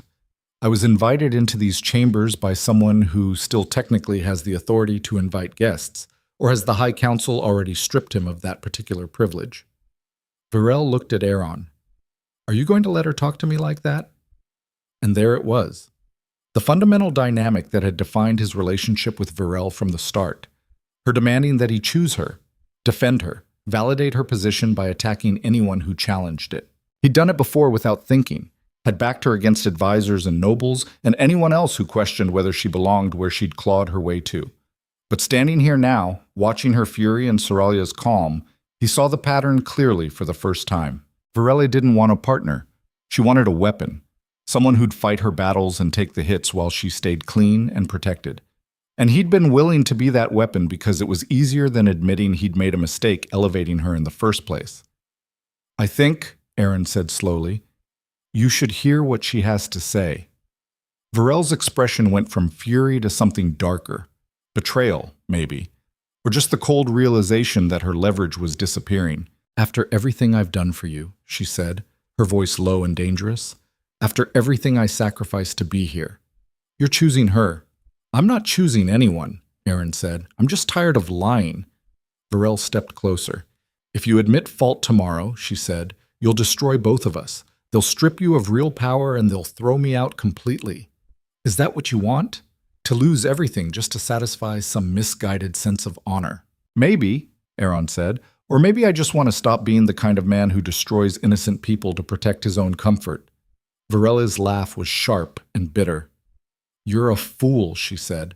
Honor doesn't keep crowns on heads, power does. And if you give up your power tomorrow, you'll have nothing, no authority, no influence, just empty principles and regrets. She looked between him and Saralia. And she'll be the one who put you there. The woman you cast aside will be the reason you lose everything. If you can live with that, then you deserve what's coming. Then she turned and walked out, her footsteps sharp and angry in the hallway. Saralia watched her go. That's the woman you chose over me, she said quietly. Someone who values power over everything else and can't imagine why anyone would choose differently. Aeron sat down heavily in the nearest chair. I know, he said. Believe me. I know. They sat in silence for a long moment. Then Saralia spoke again. The vote is tomorrow, she said. Whatever you decide to do, make sure it's something you can live with. Because titles and crowns eventually mean nothing. But the choices we make, the people we become, those last forever. She moved toward the door, then paused. For what it's worth, she said, I hope you choose honesty. Not because it will fix what you broke. It won't. But because maybe it will stop you from breaking anything else. Then she left, and Aeron sat alone in his study, watching the morning light grow stronger through the windows. The High Council convened at noon in the Great Hall. Every house with voting rights sent representatives, and the gallery was packed with observers who'd come to witness history. One way or another, this session would determine the future of Valtherion's governance. Aeron entered with Virel at his side, both of them wearing full royal regalia. Crown and robes and all the symbols of authority that felt increasingly hollow. They took their seats on the dais while the council settled into order below them. Lord Cassian stood to present the motion. His voice was formal and clear. We are gathered to address a vote of no confidence in King Aeron Kael's judgment and fitness to govern, based on his decision to set aside Queen Seralya on false medical grounds and elevate Lady Virel without proper justification or authority. The motion calls for formal censure and the establishment of a regent council to oversee royal decisions going forward. He paused. Before we proceed to vote, the king has requested the opportunity to address this council. Your Majesty. All eyes turned to Aeron. He stood slowly, feeling the weight of the crown on his head and the weight of every choice he'd made pressing down on his shoulders. This was it. The moment where he chose who he was going to be, the man who fought to the bitter end defending lies. Or the man who finally faced truth even if it destroyed him. He thought about Saralia's words, about choosing something he could live with, about becoming someone who didn't break things anymore. And he thought about Virel's fury and her certainty that power was all that mattered, that honor and truth were luxuries you couldn't afford if you wanted to keep your position. Two paths, two futures, both of them leading to loss but in very different ways. Aeron took a breath. Members of the High Council, he began. You've called this session to determine whether I'm fit to continue governing with full authority, and the honest answer is that I'm not sure I ever was. Murmurs rippled through the gallery. Beside him, Virel went rigid. 5 years ago, I set aside my wife based on medical testimony that I now know was compromised. I was told that Queen Seralya was the reason we had no heir, and I believed it because believing it was easier than facing the alternative. It gave me justification to make a choice I already wanted to make for reasons that had nothing to do with the Empire's well-being. He looked directly at Corvin, sitting in the physician's gallery. Master Corvin testified yesterday that he was pressured to provide convenient conclusions rather than accurate ones. That pressure came from my household, from people acting on my behalf or in my interests. And while I didn't explicitly order him to lie, I created an environment where lying was the path of least resistance. The hall was silent now. every person hanging on his words. I chose Lady Varel because she made me feel powerful, Aeron continued, because she promised me an heir and a fresh start and all the things I wanted without requiring me to examine why my first marriage had failed. And when physicians gave me medical cover for that choice, I took it without questioning deeply enough whether it was true. He paused, and when he spoke again, his voice was quieter but no less clear. Queen Seralya was innocent. She bore no fault for our lack of children. She maintained her dignity and her honor even when I stripped away everything else. And I destroyed her reputation and her position because it was politically convenient and personally satisfying. That, he said, is the truth I should have faced 5 years ago. And the fact that I'm only facing it now, under pressure and after being exposed, tells you everything you need to know about my fitness to govern. Varel grabbed his arm. Her fingers dug in hard enough to hurt. "Stop," she hissed. "You're destroying us." Aeron gently removed her hand. "I'm telling the truth," he said. Finally, he turned back to the council. "I don't deserve your confidence," he said. "I don't deserve the authority of this crown. I made choices based on personal desire instead of the Empire's needs, and I compounded those choices by believing lies that protected my pride. So if you vote to censure me and establish a regent council, I won't fight it. I'll accept it as the consequence I've earned. And if you decide I should abdicate entirely, I'll do that too. Because the Empire deserves better than a king who sacrifices truth for comfort, better than someone who destroys innocent people to avoid hard questions about himself. Better than what I've been." He took off his crown. The weight of it in his hands felt both heavy and insignificant at the same time. "I failed Queen Seralya," he said. "I failed this council. I failed the Empire I swore to serve. And no amount of fighting or defending or justifying will change that. All I can do now is take responsibility for the damage I've caused and step aside if that's what you determine is necessary." He set the crown on the arm of his throne and sat down. The silence that followed was profound. Nobody moved. Nobody spoke. They were all processing what they'd just witnessed. A king admitting fault, taking responsibility, offering to surrender power rather than fight to keep it. It was unprecedented, and nobody quite knew what to do with it. Finally, Lord Tavern stood. His expression was unreadable. "Your Majesty," he said, "that was either the most honest thing you've ever said or the most calculated. I'm not sure which." "It was honest," Aeron said tiredly. "I'm done calculating." Tavern nodded slowly. "Then I think this council needs time to discuss what we've heard before proceeding to vote. I move that we adjourn until tomorrow morning." The motion was seconded and carried quickly. The council dispersed, voices rising in urgent conversation as people filed out of the hall. Aeron sat on his throne without his crown and watched them go. Varel stood beside him, her face white with fury. "You just handed them everything," she said, her voice shaking. "You gave up without a fight." "I gave up the fight," Aeron corrected. "There's a difference. Not one that matters," she spat. "You're weak. You always were. Seralya saw it. I saw it. And now everyone else sees it too." "Maybe," Aeron said, "but at least I'm not a liar anymore." Varel stared at him for a long moment. Then she turned and walked away, her silk dress whispering against stone. She didn't look back. And Aeron sat alone in the great hall, feeling lighter than he had in years, despite knowing he'd probably just destroyed whatever future he might have had. Tickets. That night Aeron received a visitor he didn't expect. Lord Merrick came to his chambers carrying a sealed letter. "This was delivered an hour ago," Merrick said. "I thought you should see it before tomorrow's session." Aeron broke the seal and read the contents. Then read them again because they didn't make sense the first time. It was a formal petition signed by 12 houses, not calling for his abdication, not demanding his censure, requesting that he remain as king but with a council of advisors appointed to oversee major decisions, a compromise between full authority and complete removal. "I don't understand," Aeron said. "After what I admitted today, why would anyone support keeping me on the throne?" Merrick sat down across from him. "Because honesty is rare in positions of power," he said. "And when someone demonstrates they're capable of it, people tend to value that more than perfection. You admitted fault publicly. You took responsibility without making excuses.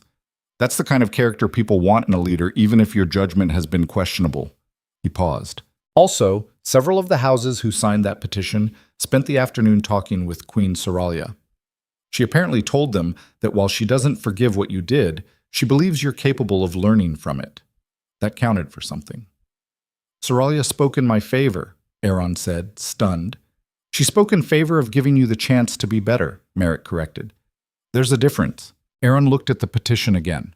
12 houses weren't enough to block a vote of no confidence, but they were enough to shift momentum.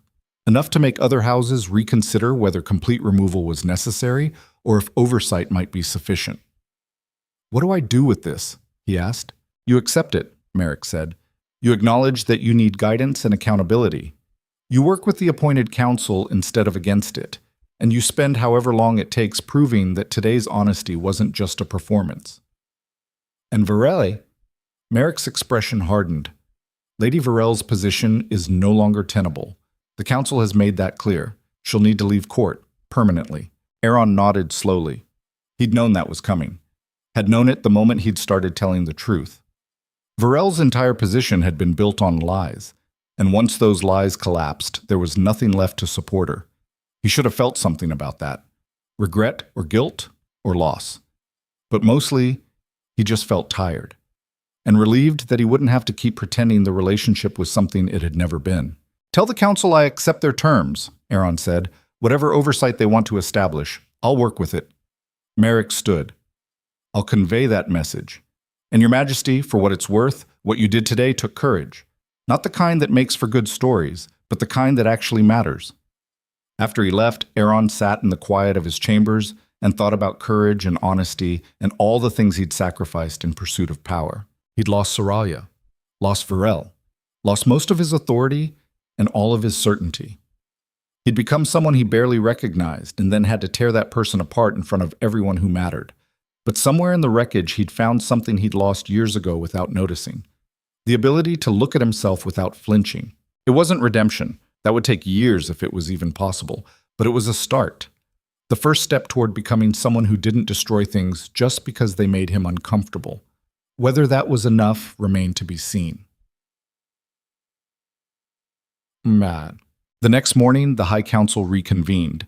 Aeron entered without Varelle, wearing his crown, but carrying it differently. Not as a symbol of absolute authority, but as a responsibility he was finally learning to take seriously. Lord Cassian presented the compromise proposal. A council of 5 advisors appointed by the High Houses to review and approve major royal decisions.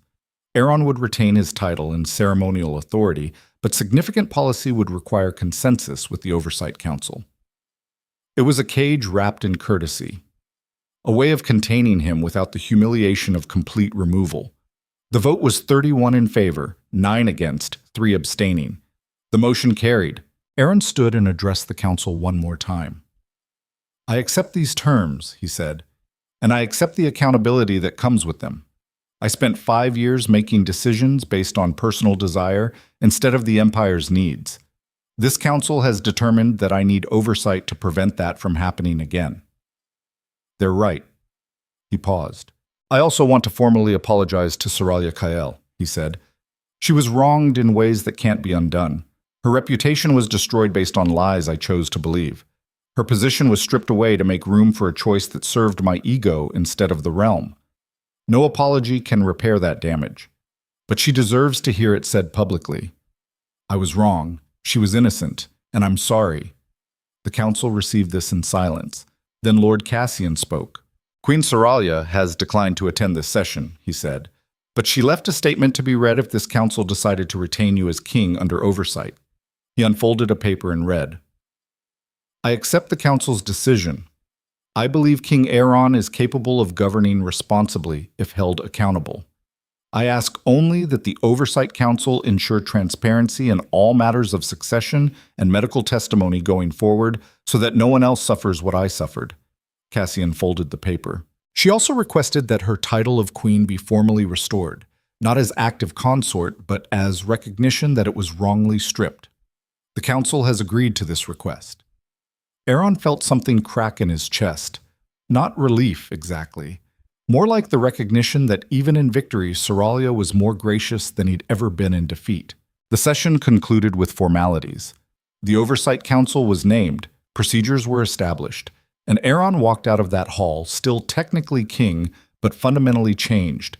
He found Saralia waiting in a small sitting room off the main corridor. She stood by the window looking out over the capital, and when she turned to face him, her expression was calm. "Thank you," Aeron said, "for speaking in my favor. You didn't have to do that." "I didn't do it for you," Saralia said quietly. "I did it because the Empire needs stable governance, and removing you completely would have created chaos. But don't mistake political pragmatism for forgiveness." "I don't," Aeron said. "I know what I destroyed. I know it can't be fixed." Saralia studied him for a long moment. Then she nodded. "Good," she said, "because the man who cast me aside 5 years ago needed to believe he could fix anything with the right words or gestures. The fact that you understand some things stay broken means maybe you've actually changed." She moved toward the door. "I'm returning to the Northern Estates," she said. "I have no interest in court life anymore, but I'll be watching. And if you slide back into the kind of choices that brought you here, I'll make sure everyone knows about it." Aeron nodded. "That's fair." Saralia paused in the doorway. "One more thing," she said. "Betrayal left the capital this morning, quietly, without drama. I thought you should know. Did she say anything?" "Just that she'd underestimated how much you were willing to lose," Saralia said. "I think she expected you to fight harder to keep what you had." Aeron looked at the woman he'd destroyed and the empty space where the woman he'd chosen had been. "I spent 5 years fighting to keep things that weren't worth having," he said. "I'm done with that." Saralia's expression softened slightly. "Then maybe there's hope for you after all," she said.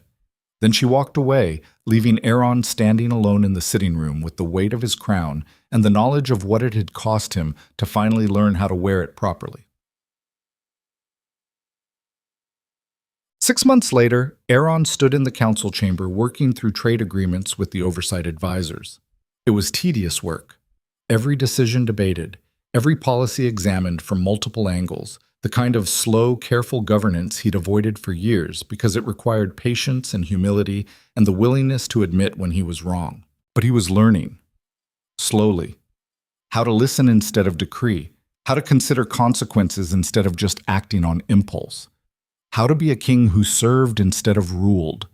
It wasn't glorious, wasn't the kind of powerful authority he'd imagined when he'd first taken the crown, but it was honest. And honest was something he could live with. A messenger arrived with news from the Northern Estates. Saralia had opened a school for young women displaced by political marriages or cast aside by noble families, teaching them skills and providing resources to build independent lives. Aeron read the report and felt something like pride. Not for himself, for her. For the fact that she'd taken what was done to her and turned it into something that helped others instead of just nursing bitterness. That was strength. Real strength. The kind he was still learning to develop. He'd never have her back. Never repair what he'd broken. Never be the man she'd married 5 years ago before power had corrupted everything he touched. But maybe he could become someone different. Someone who made choices he could defend without lying to himself about why he was making them. Someone who measured his worth by the good he did instead of the authority he held. It wouldn't be enough.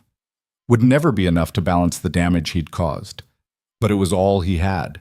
So he kept working, kept learning, kept trying to be better than the man who'd thrown away everything that mattered in pursuit of something that turned out to be worthless. Because here's the final thing about power that you only learn after you've lost it and clawed your way back to some small measure of it. It's not about holding on to authority at all costs. It's about being worthy of the trust people place in you when they let you lead. And earning that trust once you've destroyed it is the hardest thing you'll ever do. But Aeron was doing it.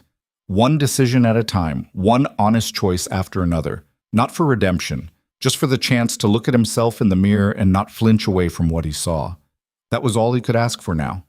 And maybe, if he worked hard enough and long enough, it would be enough. The message arrived at dawn, carried by a rider whose horse was foam-flecked and trembling from being pushed too hard.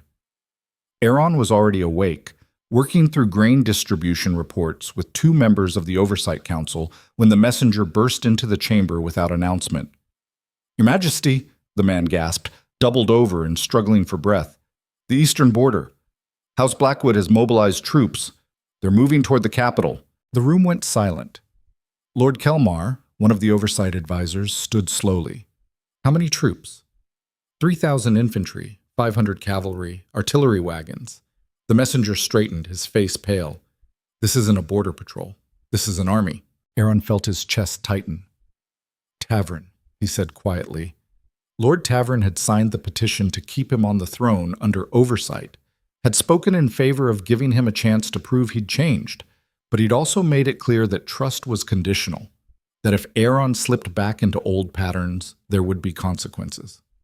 What's their stated reason for mobilization? Kelmar asked. The messenger swallowed hard. They're calling it a protective action, claiming the throne is compromised by outside influence and the Oversight Council represents foreign interests undermining Valtherion's sovereignty. It was a lie dressed up as patriotism, a justification for what was really happening. House Blackwood was making a play for power, and they were using Aeron's weakened authority as the excuse.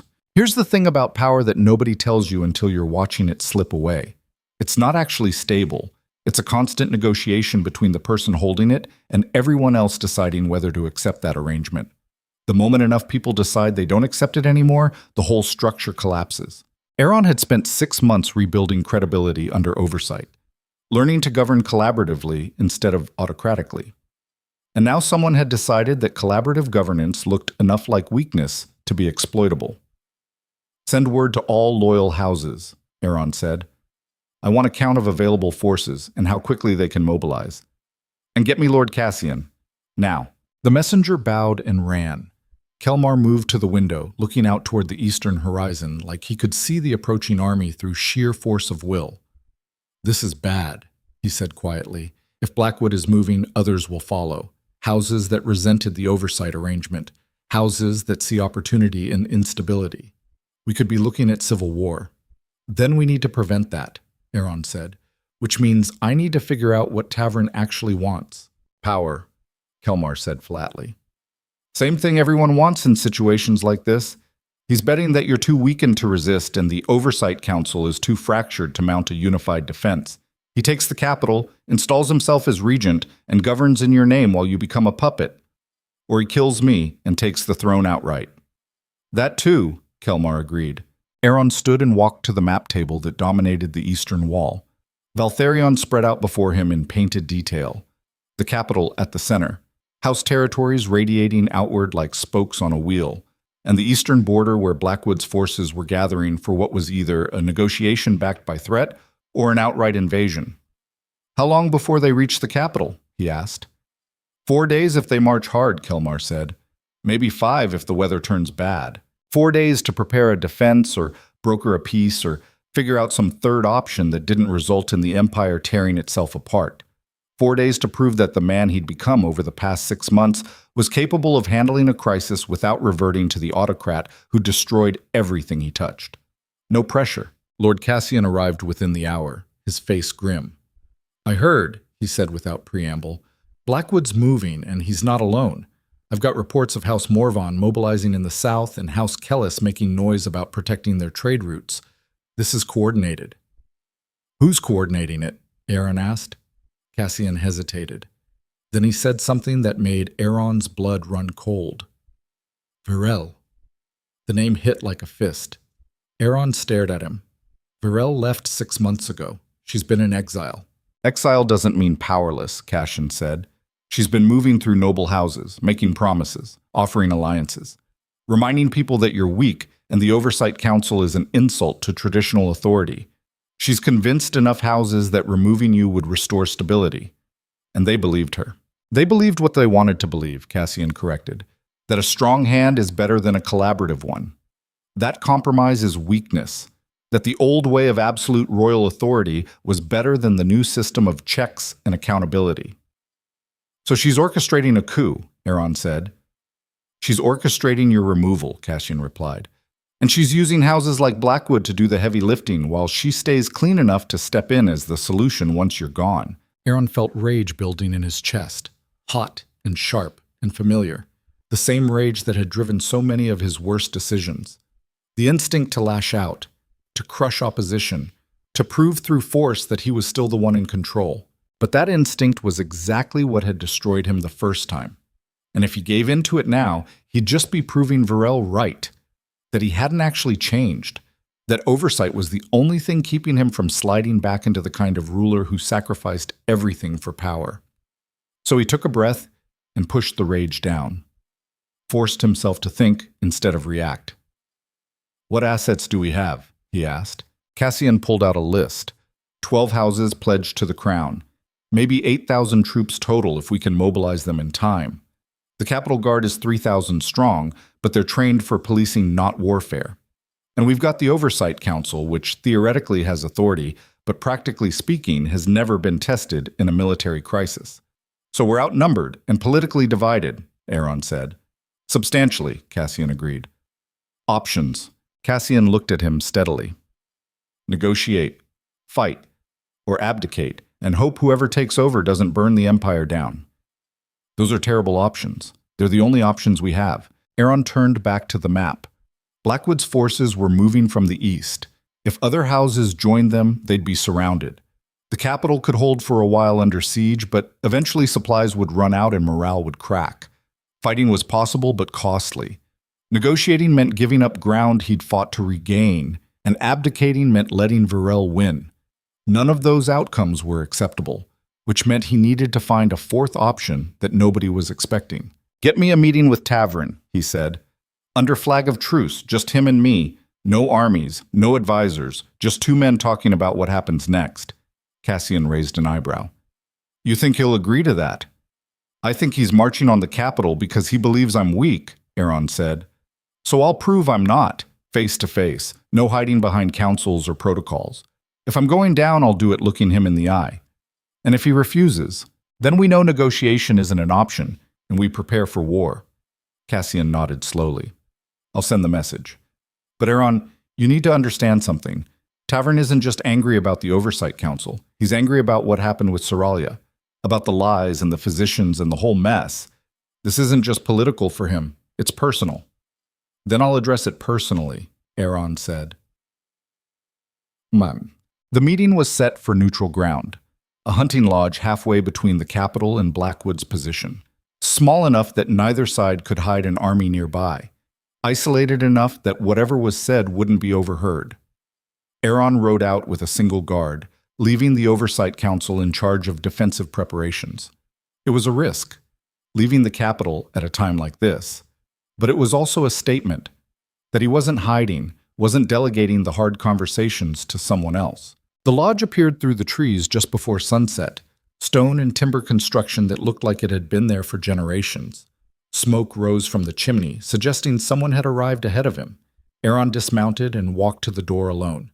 His guards stayed with the horses, watching the tree line for any sign of ambush. Inside, the lodge was warm and simple. A fire burned in the hearth. A table sat in the center of the room with two chairs, and standing by the window, silhouetted against the fading light, was Lord Tavern. He turned when Aeron entered. His expression was hard to read in the dim light, but his posture was tense, ready for confrontation. "You came," Tavern said. "You asked for a meeting," Aeron replied. "I'm here." "I asked for your surrender," Tavern corrected. "The meeting was contingent on you accepting that the oversight arrangement has failed and stepping down. And if I don't accept that, then we have a problem." Aeron closed the door behind him and moved to the table. He didn't sit, just stood across from Tavern with the table between them like a barrier or a negotiating space depending on how this conversation went. "Why are you doing this?" Aeron asked. 6 months ago, you signed the petition to keep me on the throne under oversight. You said I deserved a chance to prove I'd changed. What happened?" Tavern's jaw tightened. "What happened is that you're still weak, still making decisions based on compromise instead of strength. The Oversight Council has turned you into exactly what I feared, a king in name only who can't act decisively because he's too busy seeking consensus." "Decisive action is what got me into trouble in the first place," Aeron said. "Making choices without accountability, without considering consequences. That's what destroyed Saralia and elevated Varel and created this whole mess. And overcorrecting has made you ineffective," Tavern shot back. "The Empire needs leadership, strong leadership, not a committee debating every decision until the opportunity to act has passed. So you'd rather have a tyrant than a collaborative government." "I'd rather have someone capable of protecting this empire when threats arise," Tavern said. And right now, you're not that person. Aeron felt the familiar rage stirring again, the urge to defend himself, to argue that he was stronger than Tavern gave him credit for, to prove through force of will that he deserved respect. But that was the old pattern, the one that had destroyed everything. And if he fell back into it now, he'd just be confirming everything Tavern was saying. So instead, he did something different. "You're right," Aeron said quietly. Tavern blinked. "What?" "You're right that I'm not the leader I was before the Oversight Council. I'm weaker in some ways, more hesitant, more willing to listen instead of command. And you're right that in a crisis, that hesitation could be dangerous." He paused. "But I'm also less likely to destroy innocent people for political convenience, less likely to build policy on lies and then double down when those lies are exposed, less likely to sacrifice the Empire's integrity for my own comfort. So yes," he continued, "I'm a different kind of leader now, maybe a weaker one by some measures, but I'd rather be weak and honest than strong and corrupt. Because corruption is what nearly destroyed this empire, not my willingness to share power." Tavern stared at him. "That's easy to say when you're not the one facing down an army." "I'm facing down your army right now," Aeron said, "standing here without guards or threats or any leverage except the truth. If that's weakness, then so be it." The room fell silent. Outside, the wind picked up, rattling the windows. The fire crackled and shifted, sending shadows dancing across the walls. Tavern moved to the table and sat down heavily. He looked tired suddenly, older than he had when Aeron had first entered. "Varel came to me 3 months ago," he said. "Told me you were destroying the Empire's strength, that the Oversight Council was turning Valtharion into a laughingstock, that other kingdoms were already testing our borders because they sensed weakness." "Were they?" Aeron asked. Tavern shook his head. "No, that was the lie. But it sounded true enough that I believed it, and she had others with her. Other houses making the same arguments, promising that if we removed you and installed someone stronger, stability would return. Someone like her." "Like her," Tavern agreed. "She painted herself as the solution, the strong hand that would restore traditional authority. And I was angry enough about what you'd done to Saralia that I wanted to believe removing you was justice. But it's not justice," Aeron said quietly. "It's revenge dressed up as patriotism." Tavern looked at him. "Maybe," he said. "Or maybe it's recognition that you're not capable of leading this empire through real crisis. That when threats come, you'll hesitate and seek consensus and watch everything burn while you're still forming committees. And maybe you're wrong," Aeron said. "Maybe the real strength is in being able to admit fault and change, in building systems that don't depend on one person being infallible, in creating governance that survives mistakes instead of being destroyed by them." He sat down across from Tavern. "Here's what I know," Aeron continued. "The old way of absolute authority led to me destroying Saralia based on lies. It led to physicians being pressured to provide convenient conclusions. It led to decisions made for personal gain being justified as political necessity. That system was broken. And the Oversight Council exists because I broke it. So, yes, I'm weaker now. I have less freedom to act unilaterally. But I'm also less likely to make the kind of catastrophic mistakes that require civil war to correct. If you want to remove me because you think I'm inadequate, fine. Make that case to the Empire. But don't let Varel use you to reinstall the exact system that created this crisis in the first place." Tavern was quiet for a long time. When he finally spoke, his voice was low. "What would you do?" he asked. "If I stood down, if I pulled back my troops and told Varel the coup was off, what would you do differently?" Aeron had been thinking about this question for 4 days, ever since he'd learned about the mobilization and realized this moment was coming. "I'd expand the Oversight Council," he said. "Add more houses, including Blackwood. Make it truly representative instead of just a check on my worst impulses. I'd create mechanisms for peaceful transition of power so that if I ever do become the kind of threat you're worried about, there's a way to remove me that doesn't require marching armies on the capital. And I'd bring Saralia back." Tavern's eyes widened. "What?" "Not as my consort," Aeron said quickly. "As an independent voice on the council. Someone who has every reason to hold me accountable and the credibility to do it effectively. Someone the Empire trusts more than they trust me. You'd give her power over you. I'd give her the ability to check me if I overstep," Aeron said. which is what the empire needs. Not a king who can't be questioned, a king who can be held accountable by people he's wronged. That's, Tavern started, then stopped. That's either the smartest political move I've ever heard, or the most self-destructive. It's honest, Aeron said. And honesty is all I have left. Tavern didn't agree to stand down immediately, but he didn't march on the capital either. Instead, he called for a temporary ceasefire while he consulted with the other mobilized houses.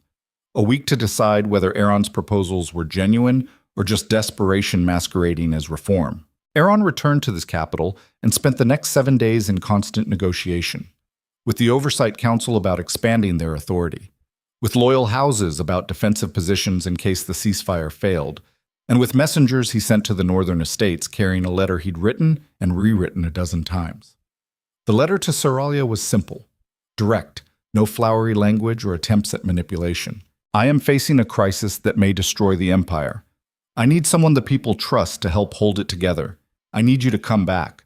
Not for me, for Valtharion. He didn't know if she'd respond, didn't know if she'd even read it or just throw it in the fire and go back to running her school. But 3 days later, a writer returned with her answer. I'll come, but not to save you, to save what you nearly destroyed. It was the best he could hope for. Saralia arrived on the 6th day of the ceasefire. She rode into the capital without ceremony or announcement, wearing simple traveling clothes and looking like she'd rather be anywhere else. But she came, and that mattered more than anything else. Aeron met her in the council chamber. The oversight advisors were there, along with representatives from the major houses. Everyone wanted to see this, the former queen returning to face the king who'd destroyed her. Saralia walked to the center of the room and looked at him with eyes that held no warmth but also no hatred. Just clear assessment of a situation she was choosing to involve herself in despite every reason not to. Tell me what you need, she said. I need you to join the Oversight Council, Aeron replied, as an independent voice with full veto authority over royal decisions. Someone who can stop me if I ever start sliding back into the kind of choices that brought us here. Why would I do that? Saralia asked. Why would I tie myself to cleaning up your messes? Because the alternative is civil war, Aeron said. Because Virel is orchestrating a coup using houses that think strength means autocracy. And because the only way to prevent that is to show the empire that accountability isn't weakness. It's what prevents the kind of catastrophic failures that make coups necessary. He paused. You don't owe me anything. I destroyed you, and no amount of reform changes that. But you built a school for women the empire cast aside. You turned what happened to you into something that helps others. This is the same thing on a larger scale. The empire is about to tear itself apart because people don't trust collaborative governance. You showing that it can work, that accountability makes leadership stronger instead of weaker, that's how we prevent the bloodshed. Saralia was quiet. Then she turned to address the room. I'll join the Oversight Council, she said, on 2 conditions. First, any decision involving succession, marriage, or matters of the royal household requires my explicit approval. No exceptions. Agreed, Aeron said immediately. Second, she continued, if I determine at any point that King Aeron has reverted to the kind of autocratic decision-making that characterized his earlier rule, I can call for an immediate vote of removal, and that vote will be binding. The room erupted, advisors objecting, representatives arguing. This went beyond oversight into something closer to shared sovereignty. Giving one person the power to trigger the king's removal was unprecedented, but it was also exactly what the empire needed to see. That Aeron was willing to submit to judgment from the person he'd wronged most, that he trusted her assessment more than his own. Agreed, Aeron said, speaking over the noise. The room went silent. Your Majesty, Lord Kelmar said carefully, you're giving her the power to destroy you. I'm giving her the power to stop me from destroying myself, Aeron corrected. There's a difference. He looked at Saralia. Do we have an agreement? She studied him for a long moment, then nodded. We have an agreement. News of Saralia's return and the expansion of the Oversight Council spread through the capital like wildfire. By nightfall, every house in the empire knew that the former queen had been given unprecedented authority over royal decisions. That accountability had been formalized into something that looked more like shared governance than traditional monarchy. The response was split. Loyal houses praised it as exactly the kind of reform the empire needed. Houses aligned with Virelli's coup condemned it as proof that Aeron was too weak to rule effectively. And on the eastern border, Lord Tavern faced a decision: honor the ceasefire and accept these reforms, or march on the capital and try to install the autocratic government Virelli had promised. The answer came on the morning of the 8th day. A messenger arrived carrying Tavern's response: I'm standing down, but I'm watching. If this experiment in collaborative governance fails, if Aeron shows even a hint of returning to his old patterns, I'll finish what I started. It wasn't trust, but it was a chance, and that was all Aeron could ask for. The threat of immediate civil war had passed, but the larger crisis was just beginning, because Virel was still out there, still moving through noble houses, still promising a return to traditional strength for anyone willing to back her play, and she wasn't going to accept defeat quietly. Aeron stood in his private chambers that night, looking out over the capital and thinking about everything that had brought him to this moment. The lies, the betrayals, the slow, painful process of learning that real strength wasn't about dominating others, but about being accountable to them. He'd lost Virel's support, lost the absolute authority he'd once wielded, lost the certainty that had made leadership feel simple even when it was destroying everything around him. But he'd gained something too, a chance to build something better. A system that didn't depend on one person being infallible. A government that could survive mistakes instead of being shattered by them. Whether that was enough remained to be seen. A knock at the door. Saralia entered without waiting for permission. She looked as tired as he felt. The southern houses are mobilizing, she said without preamble. Virel convinced them that your reforms are weakness. They're planning to move within the week. How many? Enough, Saralia said grimly. Combined with what's left of the Eastern Coalition, if Tavern changes his mind, we'd be facing 20,000 troops at minimum. Can we match that? Not without stripping the borders, she said, which would leave us vulnerable to external threats. So we're trapped, Aeron said. Fight a civil war and leave ourselves exposed, or negotiate with someone who won't be satisfied with anything less than my complete removal. Saralia moved to stand beside him at the window. There's a third option, she said quietly. Which is... She turned to look at him directly. We end this, not through military victory or political maneuvering. We end it by removing the reason Virelli has any support at all. You want me to abdicate. I want you to offer to, Saralia said, publicly, in front of the entire assembled nobility. Offer to step down if that's what it takes to prevent civil war. Make Virel and her supporters explain to the Empire why they'd rather fight than accept a peaceful transfer of power. That's... Aeron stopped. That's brilliant. It's risky, Saralia corrected, because if enough houses call your bluff, you'll actually have to abdicate. But it forces everyone to put their real motivations on display. Are they genuinely concerned about governance or just hungry for power? Making them answer that publicly changes the entire dynamic. And if I actually have to step down? Then I become regent until a proper succession can be arranged, Saralia said. And you retire knowing you prevented a war that would have killed thousands. Aeron looked at her. You'd do that. Take over if I abdicate. Someone has to hold this empire together, she said, and better me than Virel. He turned back to the window. The capital spread out below him in darkness and scattered lights. Somewhere in those streets were people who'd die if this turned into open warfare. Families that would be destroyed. Children who'd grow up in a fractured empire because he'd been too proud to surrender power when it mattered. When do we do this? He asked. Tomorrow, Saralia said. At the emergency assembly. Every major house will be there, including Virel's supporters. She paused. This is it, Aeron. The moment where you prove whether the last 6 months of reform were real or just performance, whether you're actually willing to put the empire before your own position. Am, Aeron said quietly. Then tomorrow we find out if that's enough. The Great Hall was packed beyond capacity when Aeron entered. Every house in the empire had sent representatives. The Oversight Council sat in formal position, and in the gallery, watching with cold calculation, sat Virel herself. She'd come out of hiding for this, confident enough that she was going to win that she wanted to watch it happen in person. Aeron took his position on the dais. Saralia stood beside him, not on a throne, but as an equal voice. The symbolism was deliberate and unmistakable. Lord Cassian called the assembly to order. His voice was formal and grave. We are gathered to address the crisis facing Valtharion. Multiple houses have mobilized troops. Civil war threatens. And the question before this assembly is simple. What governance structure can prevent bloodshed and restore stability? He paused. King Aeron has requested the opportunity to address this question directly. All eyes turned to Aeron. He stood and felt the weight of every choice he'd made pressing down on his shoulders. This was it. The moment where everything he'd built over the past 6 months either held or collapsed completely. Members of this assembly, he began.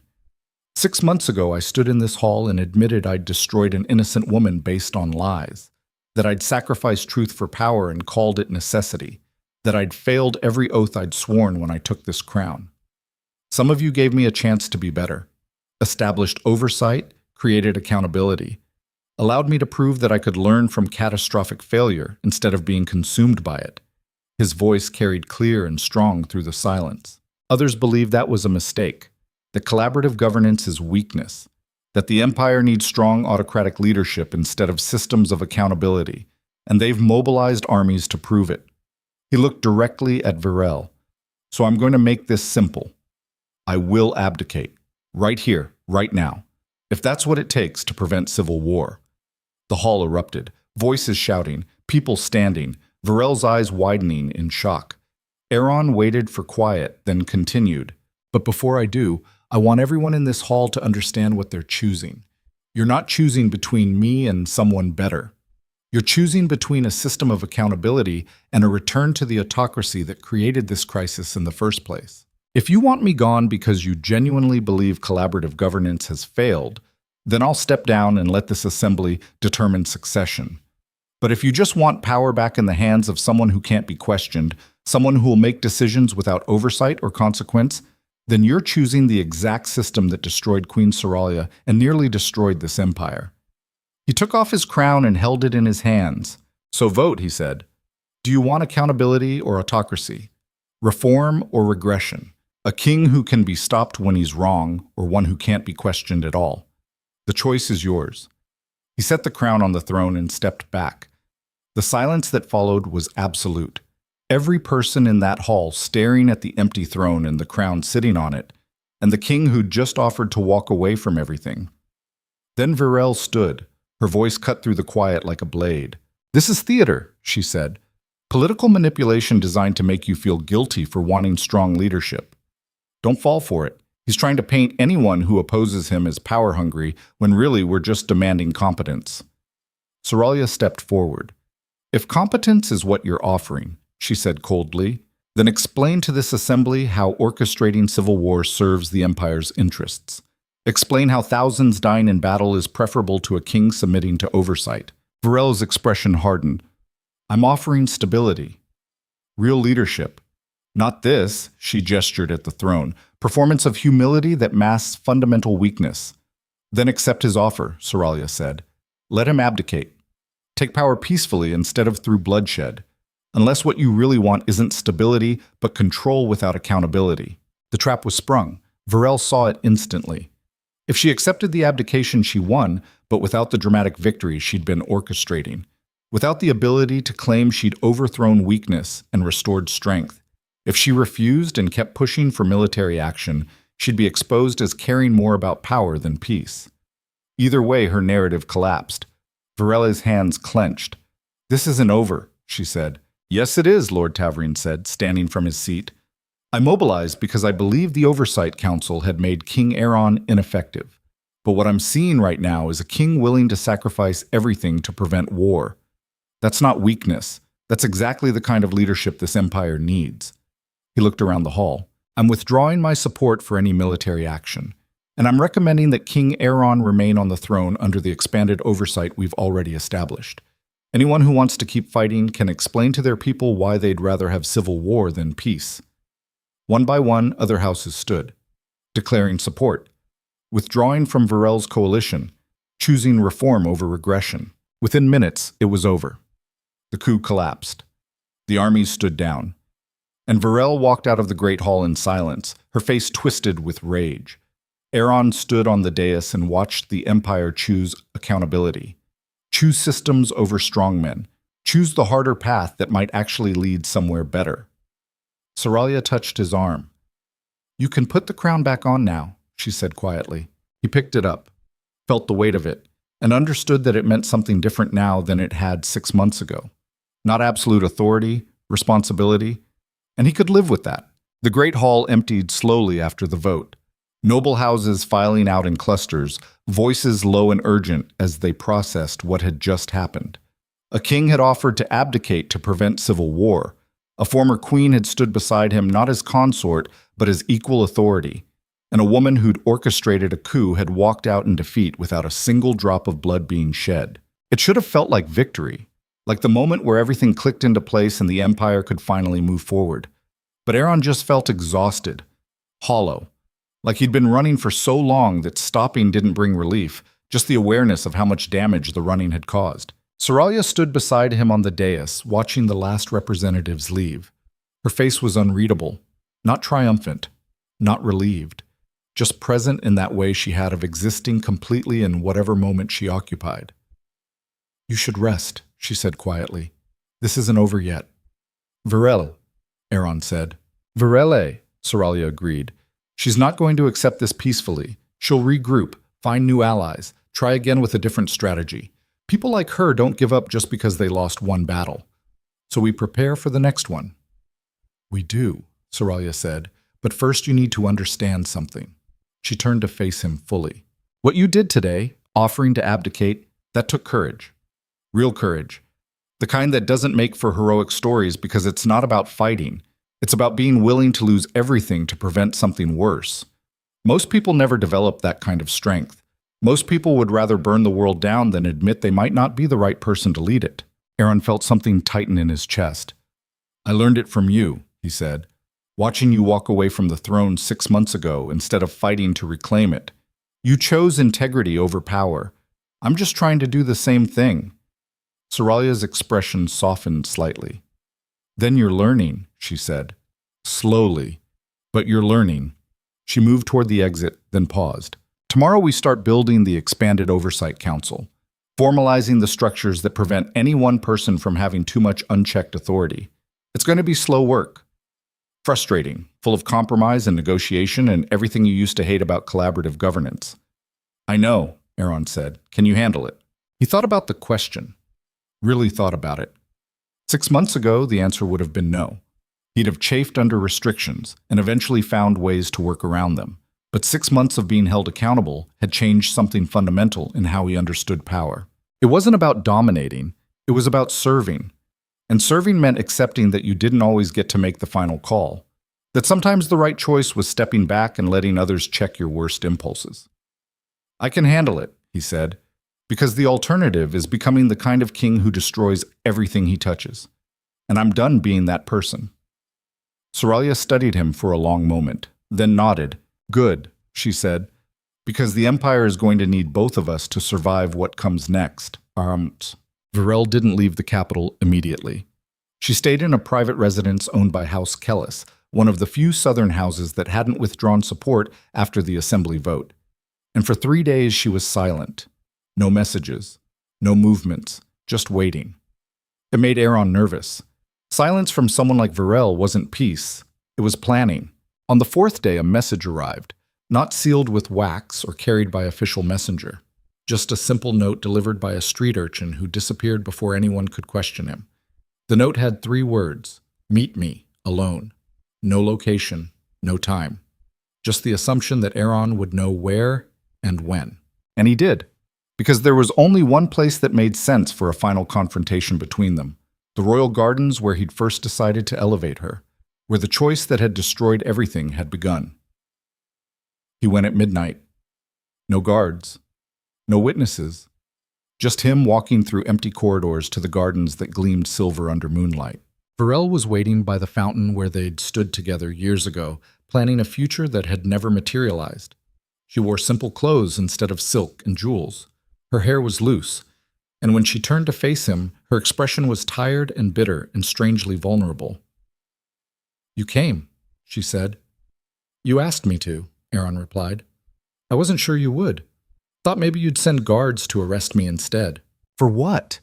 You haven't committed any crimes. Mobilizing houses isn't treason if they're doing it willingly. Varel laughed, sharp and humorless. Always the legalist now, the reformed king who follows rules and processes. It's almost impressive how much you've changed. She moved closer, her eyes searching his face. Or how much you're pretending to change, she continued. I keep waiting to see the real Aeron underneath all this collaborative governance performance. The man who wanted power badly enough to throw away his wife for it. But maybe he's actually gone. Maybe you really did become someone different. I had to, Aeron said quietly. The person I was destroyed everything worth having. Varela's expression hardened. You destroyed us, she said. Not just yourself, us. We could have had everything. The throne, an heir, real power instead of this neutered version you're settling for. But you chose guilt over ambition, weakness over strength. I chose honesty over lies, Aeron corrected, and accountability over autocracy. That's not weakness. That's the only thing that kept this empire from tearing itself apart. Varela stepped close enough that he could see the anger and hurt, and something else in her eyes. Something that looked almost like grief.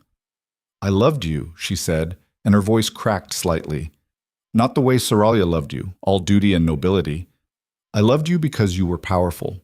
Because you wanted things and took them. Because you didn't apologize for being ambitious. And then you became this? She gestured at him with contempt. This diminished version who asks permission and seeks consensus and acts like being strong is somehow wrong. Aeron felt something twist in his chest. Not guilt exactly, more like recognition of how thoroughly he'd misunderstood what they'd had. You never loved me, he said quietly. You loved what I represented. Power without consequence. Authority without accountability. And when I stopped being that person, you couldn't accept it because it meant everything you'd built your position on was gone. Varela's hand came up fast and sharp. The slap cracked across his face hard enough to make his ears ring. Don't, she hissed. Tell me what I felt. You don't get to rewrite our history just because it makes you feel better about destroying it. Aeron didn't touch his stinging cheek, just looked at her steadily. Why did you ask me here, Varel? She turned away, her shoulders tight. Because I need you to understand something before I leave this city for good. I didn't orchestrate that coup just for power. I did it because watching you surrender everything we'd worked for felt like betrayal.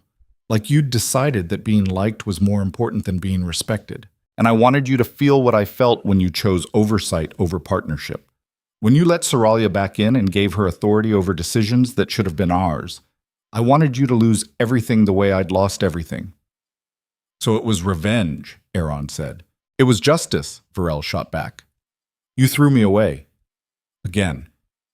First by changing who you were, then by bringing back the woman you'd cast aside and elevating her above me. So yes, I wanted you gone. I wanted you to know what it felt like to be erased. She turned back to face him, and her eyes were bright with unshed tears. But you didn't fight, she said, and her voice was quieter now, almost wondering. You just offered to walk away. To give up the crown, rather than risk civil war. And that's when I realized I never actually knew you at all, because the man I thought I loved would have burned the empire down before surrendering, would have fought until there was nothing left to fight for. But she stopped. You just let go. Aeron was quiet for a moment. Then he said something he'd been carrying for months. I'm sorry, he said. Not for changing. Not for choosing accountability over autocracy. But for using you. For elevating you because you made me feel powerful instead of inadequate. For building our relationship on lies about Saralia and then being shocked when those lies destroyed everything. You deserve better than being a prop in my attempt to avoid hard questions about myself. And I'm sorry I couldn't see that until it was too late. Varel stared at him. Then she laughed, and it sounded broken.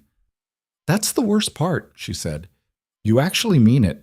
You're not trying to manipulate me or win me back. You're just... She gestured helplessly, apologizing. Being honest, like that fixes anything. It doesn't, Aeron agreed. But it's all I have to offer. They stood in silence for a long moment. The fountain burbled behind them. Night air moved through the garden, carrying the scent of flowers that bloomed regardless of human drama. I'm leaving Valtharion, Varel said finally. Going south to the coastal cities, starting over somewhere the name Lady Varel doesn't carry the weight of failure. That's probably wise, Aeron said. She looked at him one last time. Her expression was complicated. Anger and hurt and reluctant respect all mixed together. I hope it's worth it, she said. All this honesty and accountability and collaborative governance. I hope it actually makes the Empire better instead of just making you feel less guilty. Me too, Aeron said quietly. Varel turned and walked away. Her footsteps faded into the darkness. And Aeron stood alone in the garden where everything had started, feeling the weight of choices and consequences and the strange relief that came from finally being honest about all of it. Beg. The expanded Oversight Council met for the first time a week later, 12 representatives from major houses. Saralia with her veto authority, and Aeron as the 13th member with equal voice but no final authority. It was exactly the kind of collaborative structure he would have hated 5 years ago. Slow, deliberative, full of debate and compromise, but sitting there listening to different perspectives and working through problems collectively, he found something unexpected. It was actually better than making decisions alone, not faster, not more decisive in the way he'd valued before, but more thorough, more likely to catch problems before they became catastrophic, more resistant to the kind of blind spots that had let him destroy Saralia based on convenient lies. The first major decision they faced was what to do about House Kellis and the other southern houses that had supported Virel's coup attempt. Some council members wanted harsh punishment, stripping lands, imposing heavy fines, making examples to discourage future rebellions.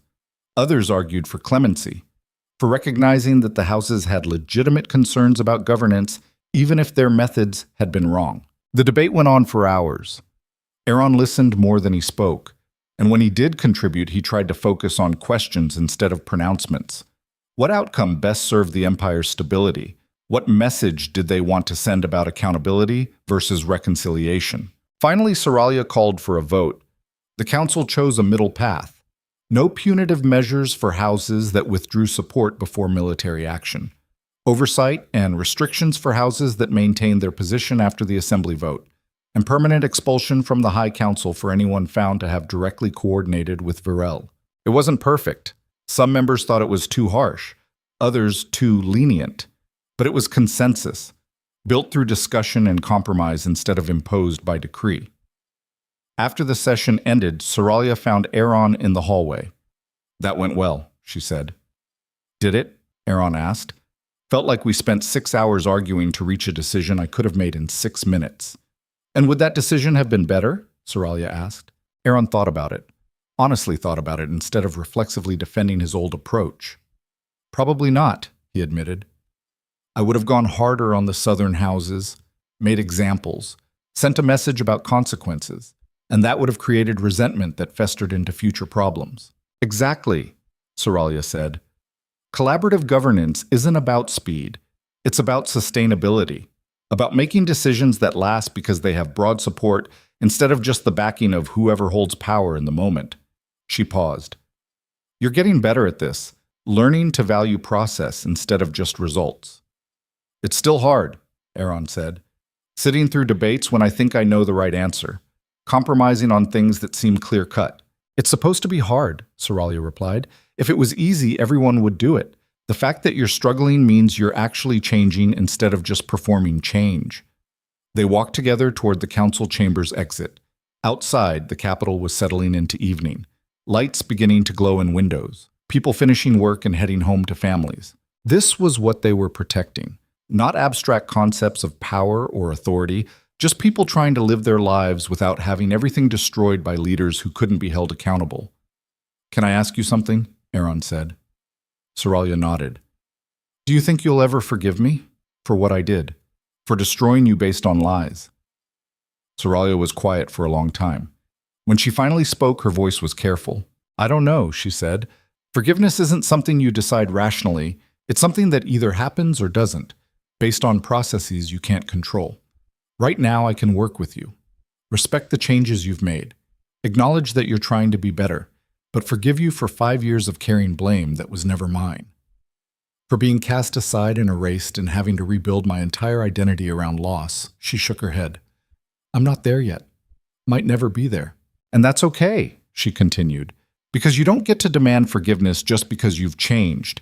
You get to accept that some damage is permanent and keep trying to be better anyway. Aeron nodded slowly. That's fair, he said. Is it enough? Saralia asked. Knowing I might never fully forgive you. Can you live with that? He thought about the question, really examined it. Part of him wanted to argue, to say that he'd suffered too, that he'd lost everything and rebuilt himself, and surely that earned some measure of grace. But that was the old thinking, the entitled belief that suffering purchased redemption, that change deserved reward. The truth was simpler and harder. He destroyed someone, and the fact that he'd also destroyed himself in the process didn't erase that. Didn't mean she owed him anything, not forgiveness, not absolution, not even acknowledgement that he was trying. All he could do was keep being better, keep building systems that prevented the kind of catastrophic failures he'd embodied. Keep working to serve the Empire instead of using it to serve himself. Whether Saralia ever forgave him was her choice, not his right to demand. Yes, he said finally, I can live with that, because it's what I deserve, and because the work of governing well matters more than whether I feel personally absolved. Saralia looked at him with something that might have been approval, or might have been just neutral assessment. It was hard to tell. Good, she said. Then maybe there's hope for you after all. What? 3 months passed. The Oversight Council settled into routines. Trade agreements were negotiated. Border disputes were mediated. The slow, unglamorous work of governance continued without crisis or drama. Aeron found rhythms he'd never developed before. Morning sessions reviewing reports and preparing for council meetings. Afternoons in discussion and debate. Evenings alone reading and thinking instead of drinking and avoiding hard truths. It was quieter than his old life. Less exciting. No grand gestures or dramatic moments of authority. Just steady incremental progress toward an empire that functioned better because no one person could break it. He saw Saralia regularly in council sessions, but rarely outside them. She'd kept her residence at House Moraine instead of returning to the palace, maintained her distance, and Aeron respected that even as part of him wished things could be different. One evening he received an unexpected visitor, Lord Corvin, the physician who'd testified about the lies regarding Saralia's fertility. He looked even older than he had at the assembly, face lined with age and weariness. Your Majesty, Corvin said, bowing stiffly. I hope I'm not intruding. Not at all, Aeron said. Please, sit. Can I offer you wine? No, thank you, Corvin replied, lowering himself into a chair with the careful movements of someone whose body no longer cooperated easily. I came because I have something to say, and I wanted to say it before I'm too old to make the journey. Aeron sat across from him and waited. I've spent 40 years serving the crown, Corvin began. Most of that time I believed I was doing good work, healing the sick, advising on matters of health and wellness, contributing to the Empire's well-being. But when I stood in that assembly and testified about the lies I'd told regarding Queen Seralya, I realized something. I'd spent 40 years prioritizing my position over my principles, telling powerful people what they wanted to hear instead of what was true. And in doing so, I'd enabled the exact kind of catastrophic failure I was supposed to prevent. He looked at Aeron directly. You destroyed Queen Seralya based partly on my testimony, on lies I told because it was easier than standing up to pressure. And I've carried that guilt every day since, knowing that my cowardice contributed to an innocent woman's suffering. Aeron felt something tighten in his chest. I don't blame you, he said. I created the environment where lying was safer than honesty, where physicians felt they had to provide convenient conclusions instead of accurate ones. That's on me. Perhaps, Corvin said. But I'm the one who actually provided those conclusions. I'm the one who looked at test results that showed nothing wrong and wrote reports suggesting otherwise. You created the pressure, but I'm the one who collapsed under it. He paused. I'm retiring, he continued, effective immediately. I'm too old and too compromised to continue serving in good conscience. But before I leave, I wanted you to know something. What you're doing now, this Oversight Council and collaborative governance, it's what the Empire needed all along. A system where people like me can tell the truth without fearing we'll be punished for it, where accuracy matters more than convenience. I wish I'd had the courage to tell you that 5 years ago, before everything fell apart. But I didn't. So the best I can do now is acknowledge it and hope that the next generation of physicians learns from my failure." Aeron stood and moved to look out the window. The city spread below him, lights beginning to glow as evening settled in. "Thank you for saying that," he said quietly, "and for testifying when it mattered. I know it cost you. It cost me less than it cost Queen Seralya," Corvin said, "and that's something I'll carry for whatever time I have left." He stood slowly. "I hope the Empire thrives under this new system," he said. "I hope it proves that collaborative governance can work. And I hope you find some measure of peace with the choices you've made." After he left, Aeron stood alone in his chambers and thought about guilt and responsibility and the long shadow cast by decisions made in moments of weakness. Corvin would carry his failure for the rest of his life. Saralia would carry the damage done to her. And Aeron would carry the knowledge that he'd been the center of a catastrophe that had destroyed multiple lives. No amount of reform changed that. No system of oversight erased the past. All he could do was keep working to ensure it didn't happen again. That the next generation inherited something better than what he'd nearly destroyed. It wasn't redemption, but it was purpose. And right now, purpose was enough. 6 months after the failed coup, Saralia's school for displaced women had grown to accommodate 50 students. It had become a model for similar institutions in other cities. A proof that investment in people's society had discarded could produce remarkable results. Aeron visited on a cold morning when frost covered the ground and the northern hills looked sharp and beautiful against pale sky. He rode out with minimal escort, arriving at the estate that had once been Seralia's exile and was now something entirely different. The grounds were transformed. What had been empty fields were now gardens where students learned agriculture. The old stables had been converted to workshops for textile work and craftsmanship. And in the main house, women of all ages moved through hallways with purpose and dignity. Saralia met him in the courtyard. She wore practical clothes suited for teaching, and her hair was pulled back in a simple style. She looked different than she had in court, more relaxed, more herself. "Your Majesty," she said formally. "Just Aeron," he replied. "I'm here as a visitor, not as king." She smiled slightly. "Old habits," she said. "Come, I'll show you what we've built." They walked through the school together, Saralia explaining programs and introducing students, women who'd been cast aside by noble families or displaced by political marriages, or simply had nowhere else to go. And here they were learning skills and building futures instead of just surviving. "It's remarkable," Aeron said, "what you've created here." "It's what I needed when you cast me aside," Saralia replied. "Someone who believed I could be more than just the failure I'd been labeled. So I'm giving that to others, the chance to rebuild from nothing." They walked in silence for a while. Then Saralia spoke again. "Why did you really come here?" she asked. "This isn't just a diplomatic visit." Aeron stopped walking, looked out over the grounds and the students working in winter gardens. "Because I needed to see it," he said. "Needed to understand what you built from the ruins I created. Needed to know that something good came from all the destruction. And because," he continued quietly, "I wanted to thank you for coming back when the Empire needed you, for helping build the Oversight Council, for being willing to work with me even when you had every reason not to. You didn't do it for me. I know that. You did it for Valtharion, but it still meant something, means something." Saralia was quiet. Then she said something he hadn't expected. "I've been thinking about forgiveness," she said. "About what you asked months ago, whether I'd ever be able to forgive you for what you did. And I think I'm starting to," she said slowly. "Not because you've earned it, not because the changes you've made erase the damage, but because holding on to that anger and hurt is exhausting. And I'd rather use that energy for building things like this," she gestured at the school, "than maintaining bitterness." She turned to face him. "That doesn't mean we're friends," she continued. "Doesn't mean I trust you completely or that things can ever be what they were before you destroyed them. But it means I can look at you and see a person trying to be better instead of just the man who hurt me. And that's," she paused, searching for words.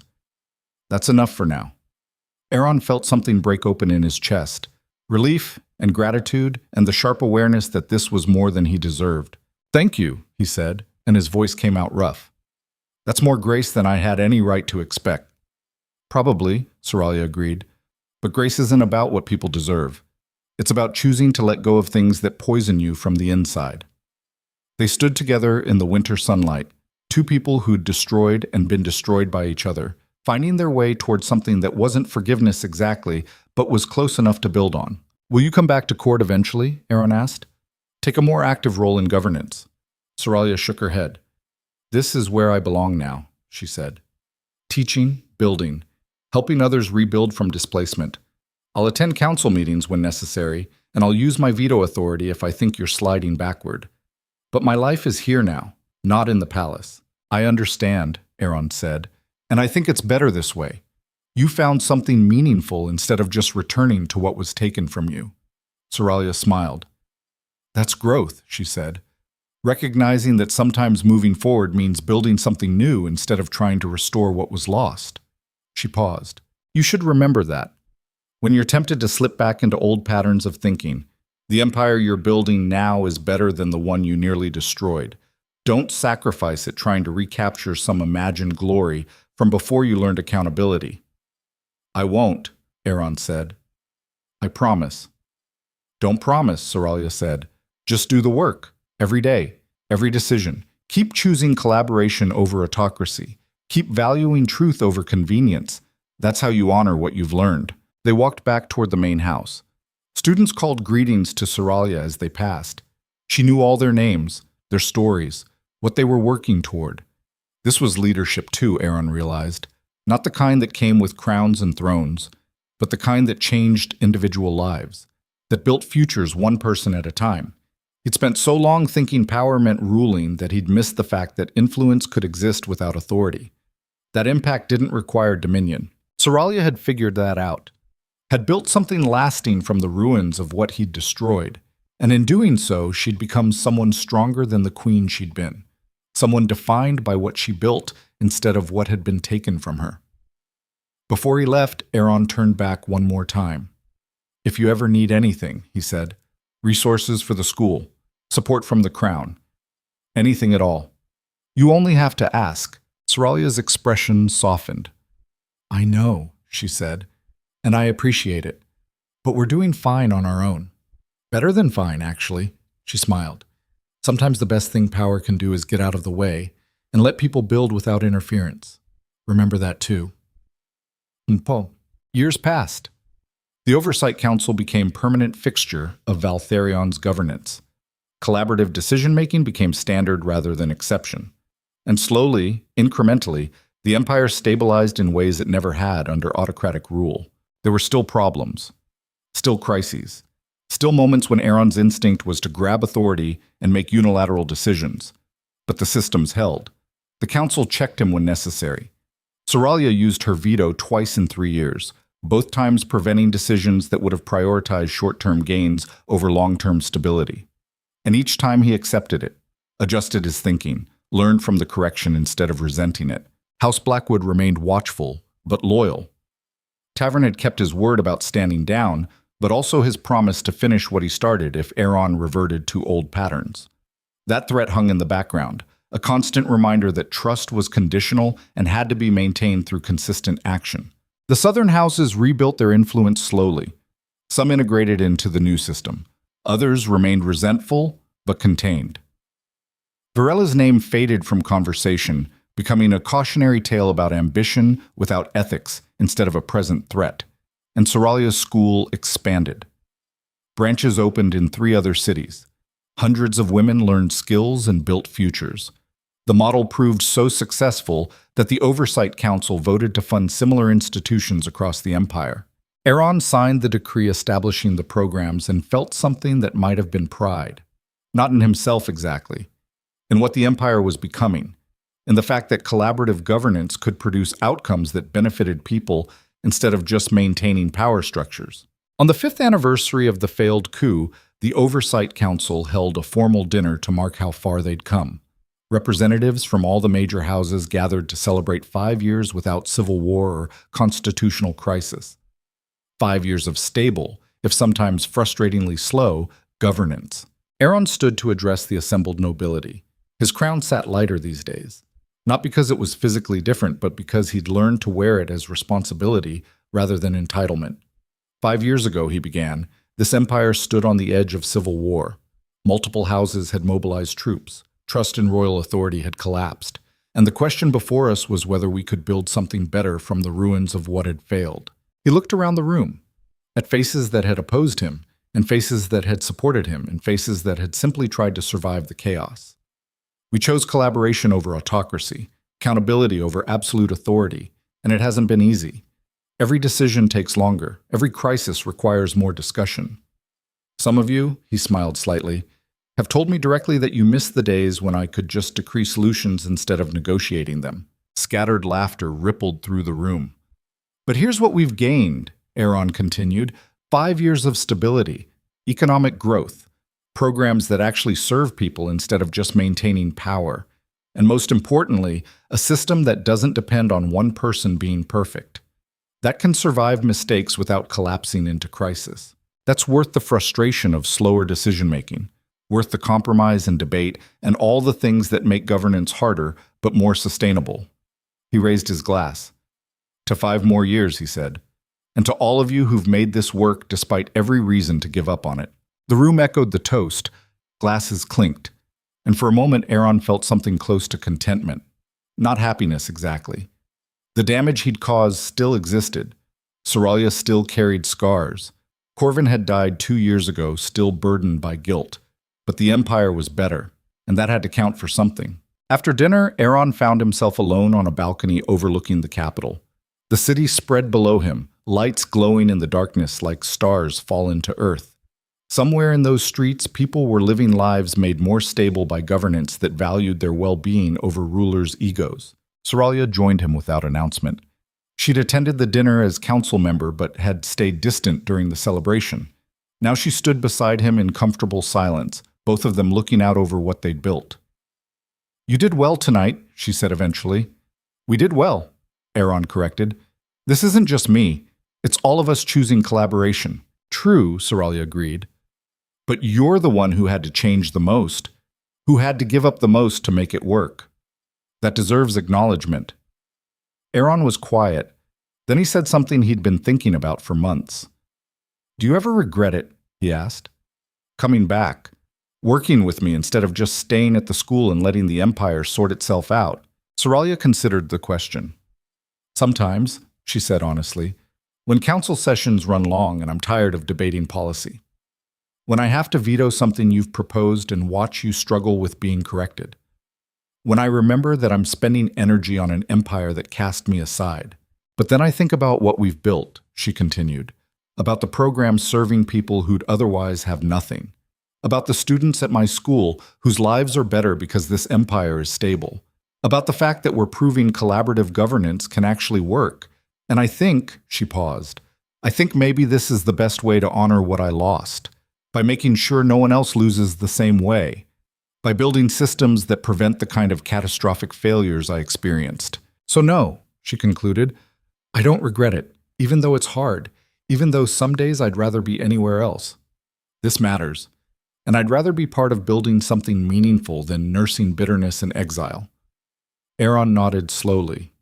"Thank you," he said, "for choosing that, for choosing this, for giving the Empire and," he hesitated, "giving me the chance to be better than I was." Saralia looked at him. Her expression was complicated. Not forgiveness exactly, not absolution, but something softer than the anger that had defined their interactions for so long. "You've earned it," she said quietly, "not through grand gestures or dramatic reforms, through 5 years of consistent work, of accepting accountability, of choosing collaboration even when it would have been easier to grab authority. That's who you are now," she continued. "Not the man who destroyed me, the man who learned from destroying me and became someone different." "Is that enough?" Aeron asked. "To balance what I did?" "No," Saralia said honestly. "Nothing balances that. Nothing erases the damage or makes the past acceptable. But it's enough to build forward from, enough to create something meaningful despite the failures that brought us here. And that," she said, "is all anyone can really ask for. Not redemption, just the chance to keep becoming better than you were." They stood together in silence as the night deepened around them. Two people bound by history and damage and the slow, difficult work of building something sustainable from wreckage. The Empire stretched below them, imperfect, still struggling with problems that had no easy solutions, but stable, growing, becoming something better than it had been. And Aeron understood finally what Saralia had been trying to teach him all along. Power wasn't about dominating, it was about serving. Leadership wasn't about being infallible. It was about building systems that could survive your failures. And redemption wasn't something you earned through suffering or grand gestures. It was something you built slowly. One choice at a time. One day of choosing better than you were yesterday. One moment of accountability accepted instead of deflected. He'd spent 5 years learning that. 5 years becoming someone who valued collaboration over control. Who understood that the crown was responsibility, not entitlement. Who'd faced the worst of what he was capable of and chosen to become something different. It wasn't enough to erase the past. It wasn't enough to fully heal the damage he'd caused. But it was enough to keep going, to keep building, to keep trying to leave the empire better than he'd found it. And in the end, standing on that balcony with the woman he'd destroyed and who'd chosen to work with him anyway, Aeron found something he'd been searching for without knowing it. Not forgiveness, not redemption, not absolution for sins that couldn't be erased, just peace with the fact that he was doing the work, that he'd become someone who could look at himself without flinching, that whatever happened next, he'd face it honestly instead of hiding behind power and lies. The crown sat on his head, lighter than it had ever been. Not because he'd given up authority, but because he'd finally learned how to carry it properly. As responsibility instead of right. As service instead of dominion. As the chance to build something lasting instead of just maintaining control. And that finally was enough.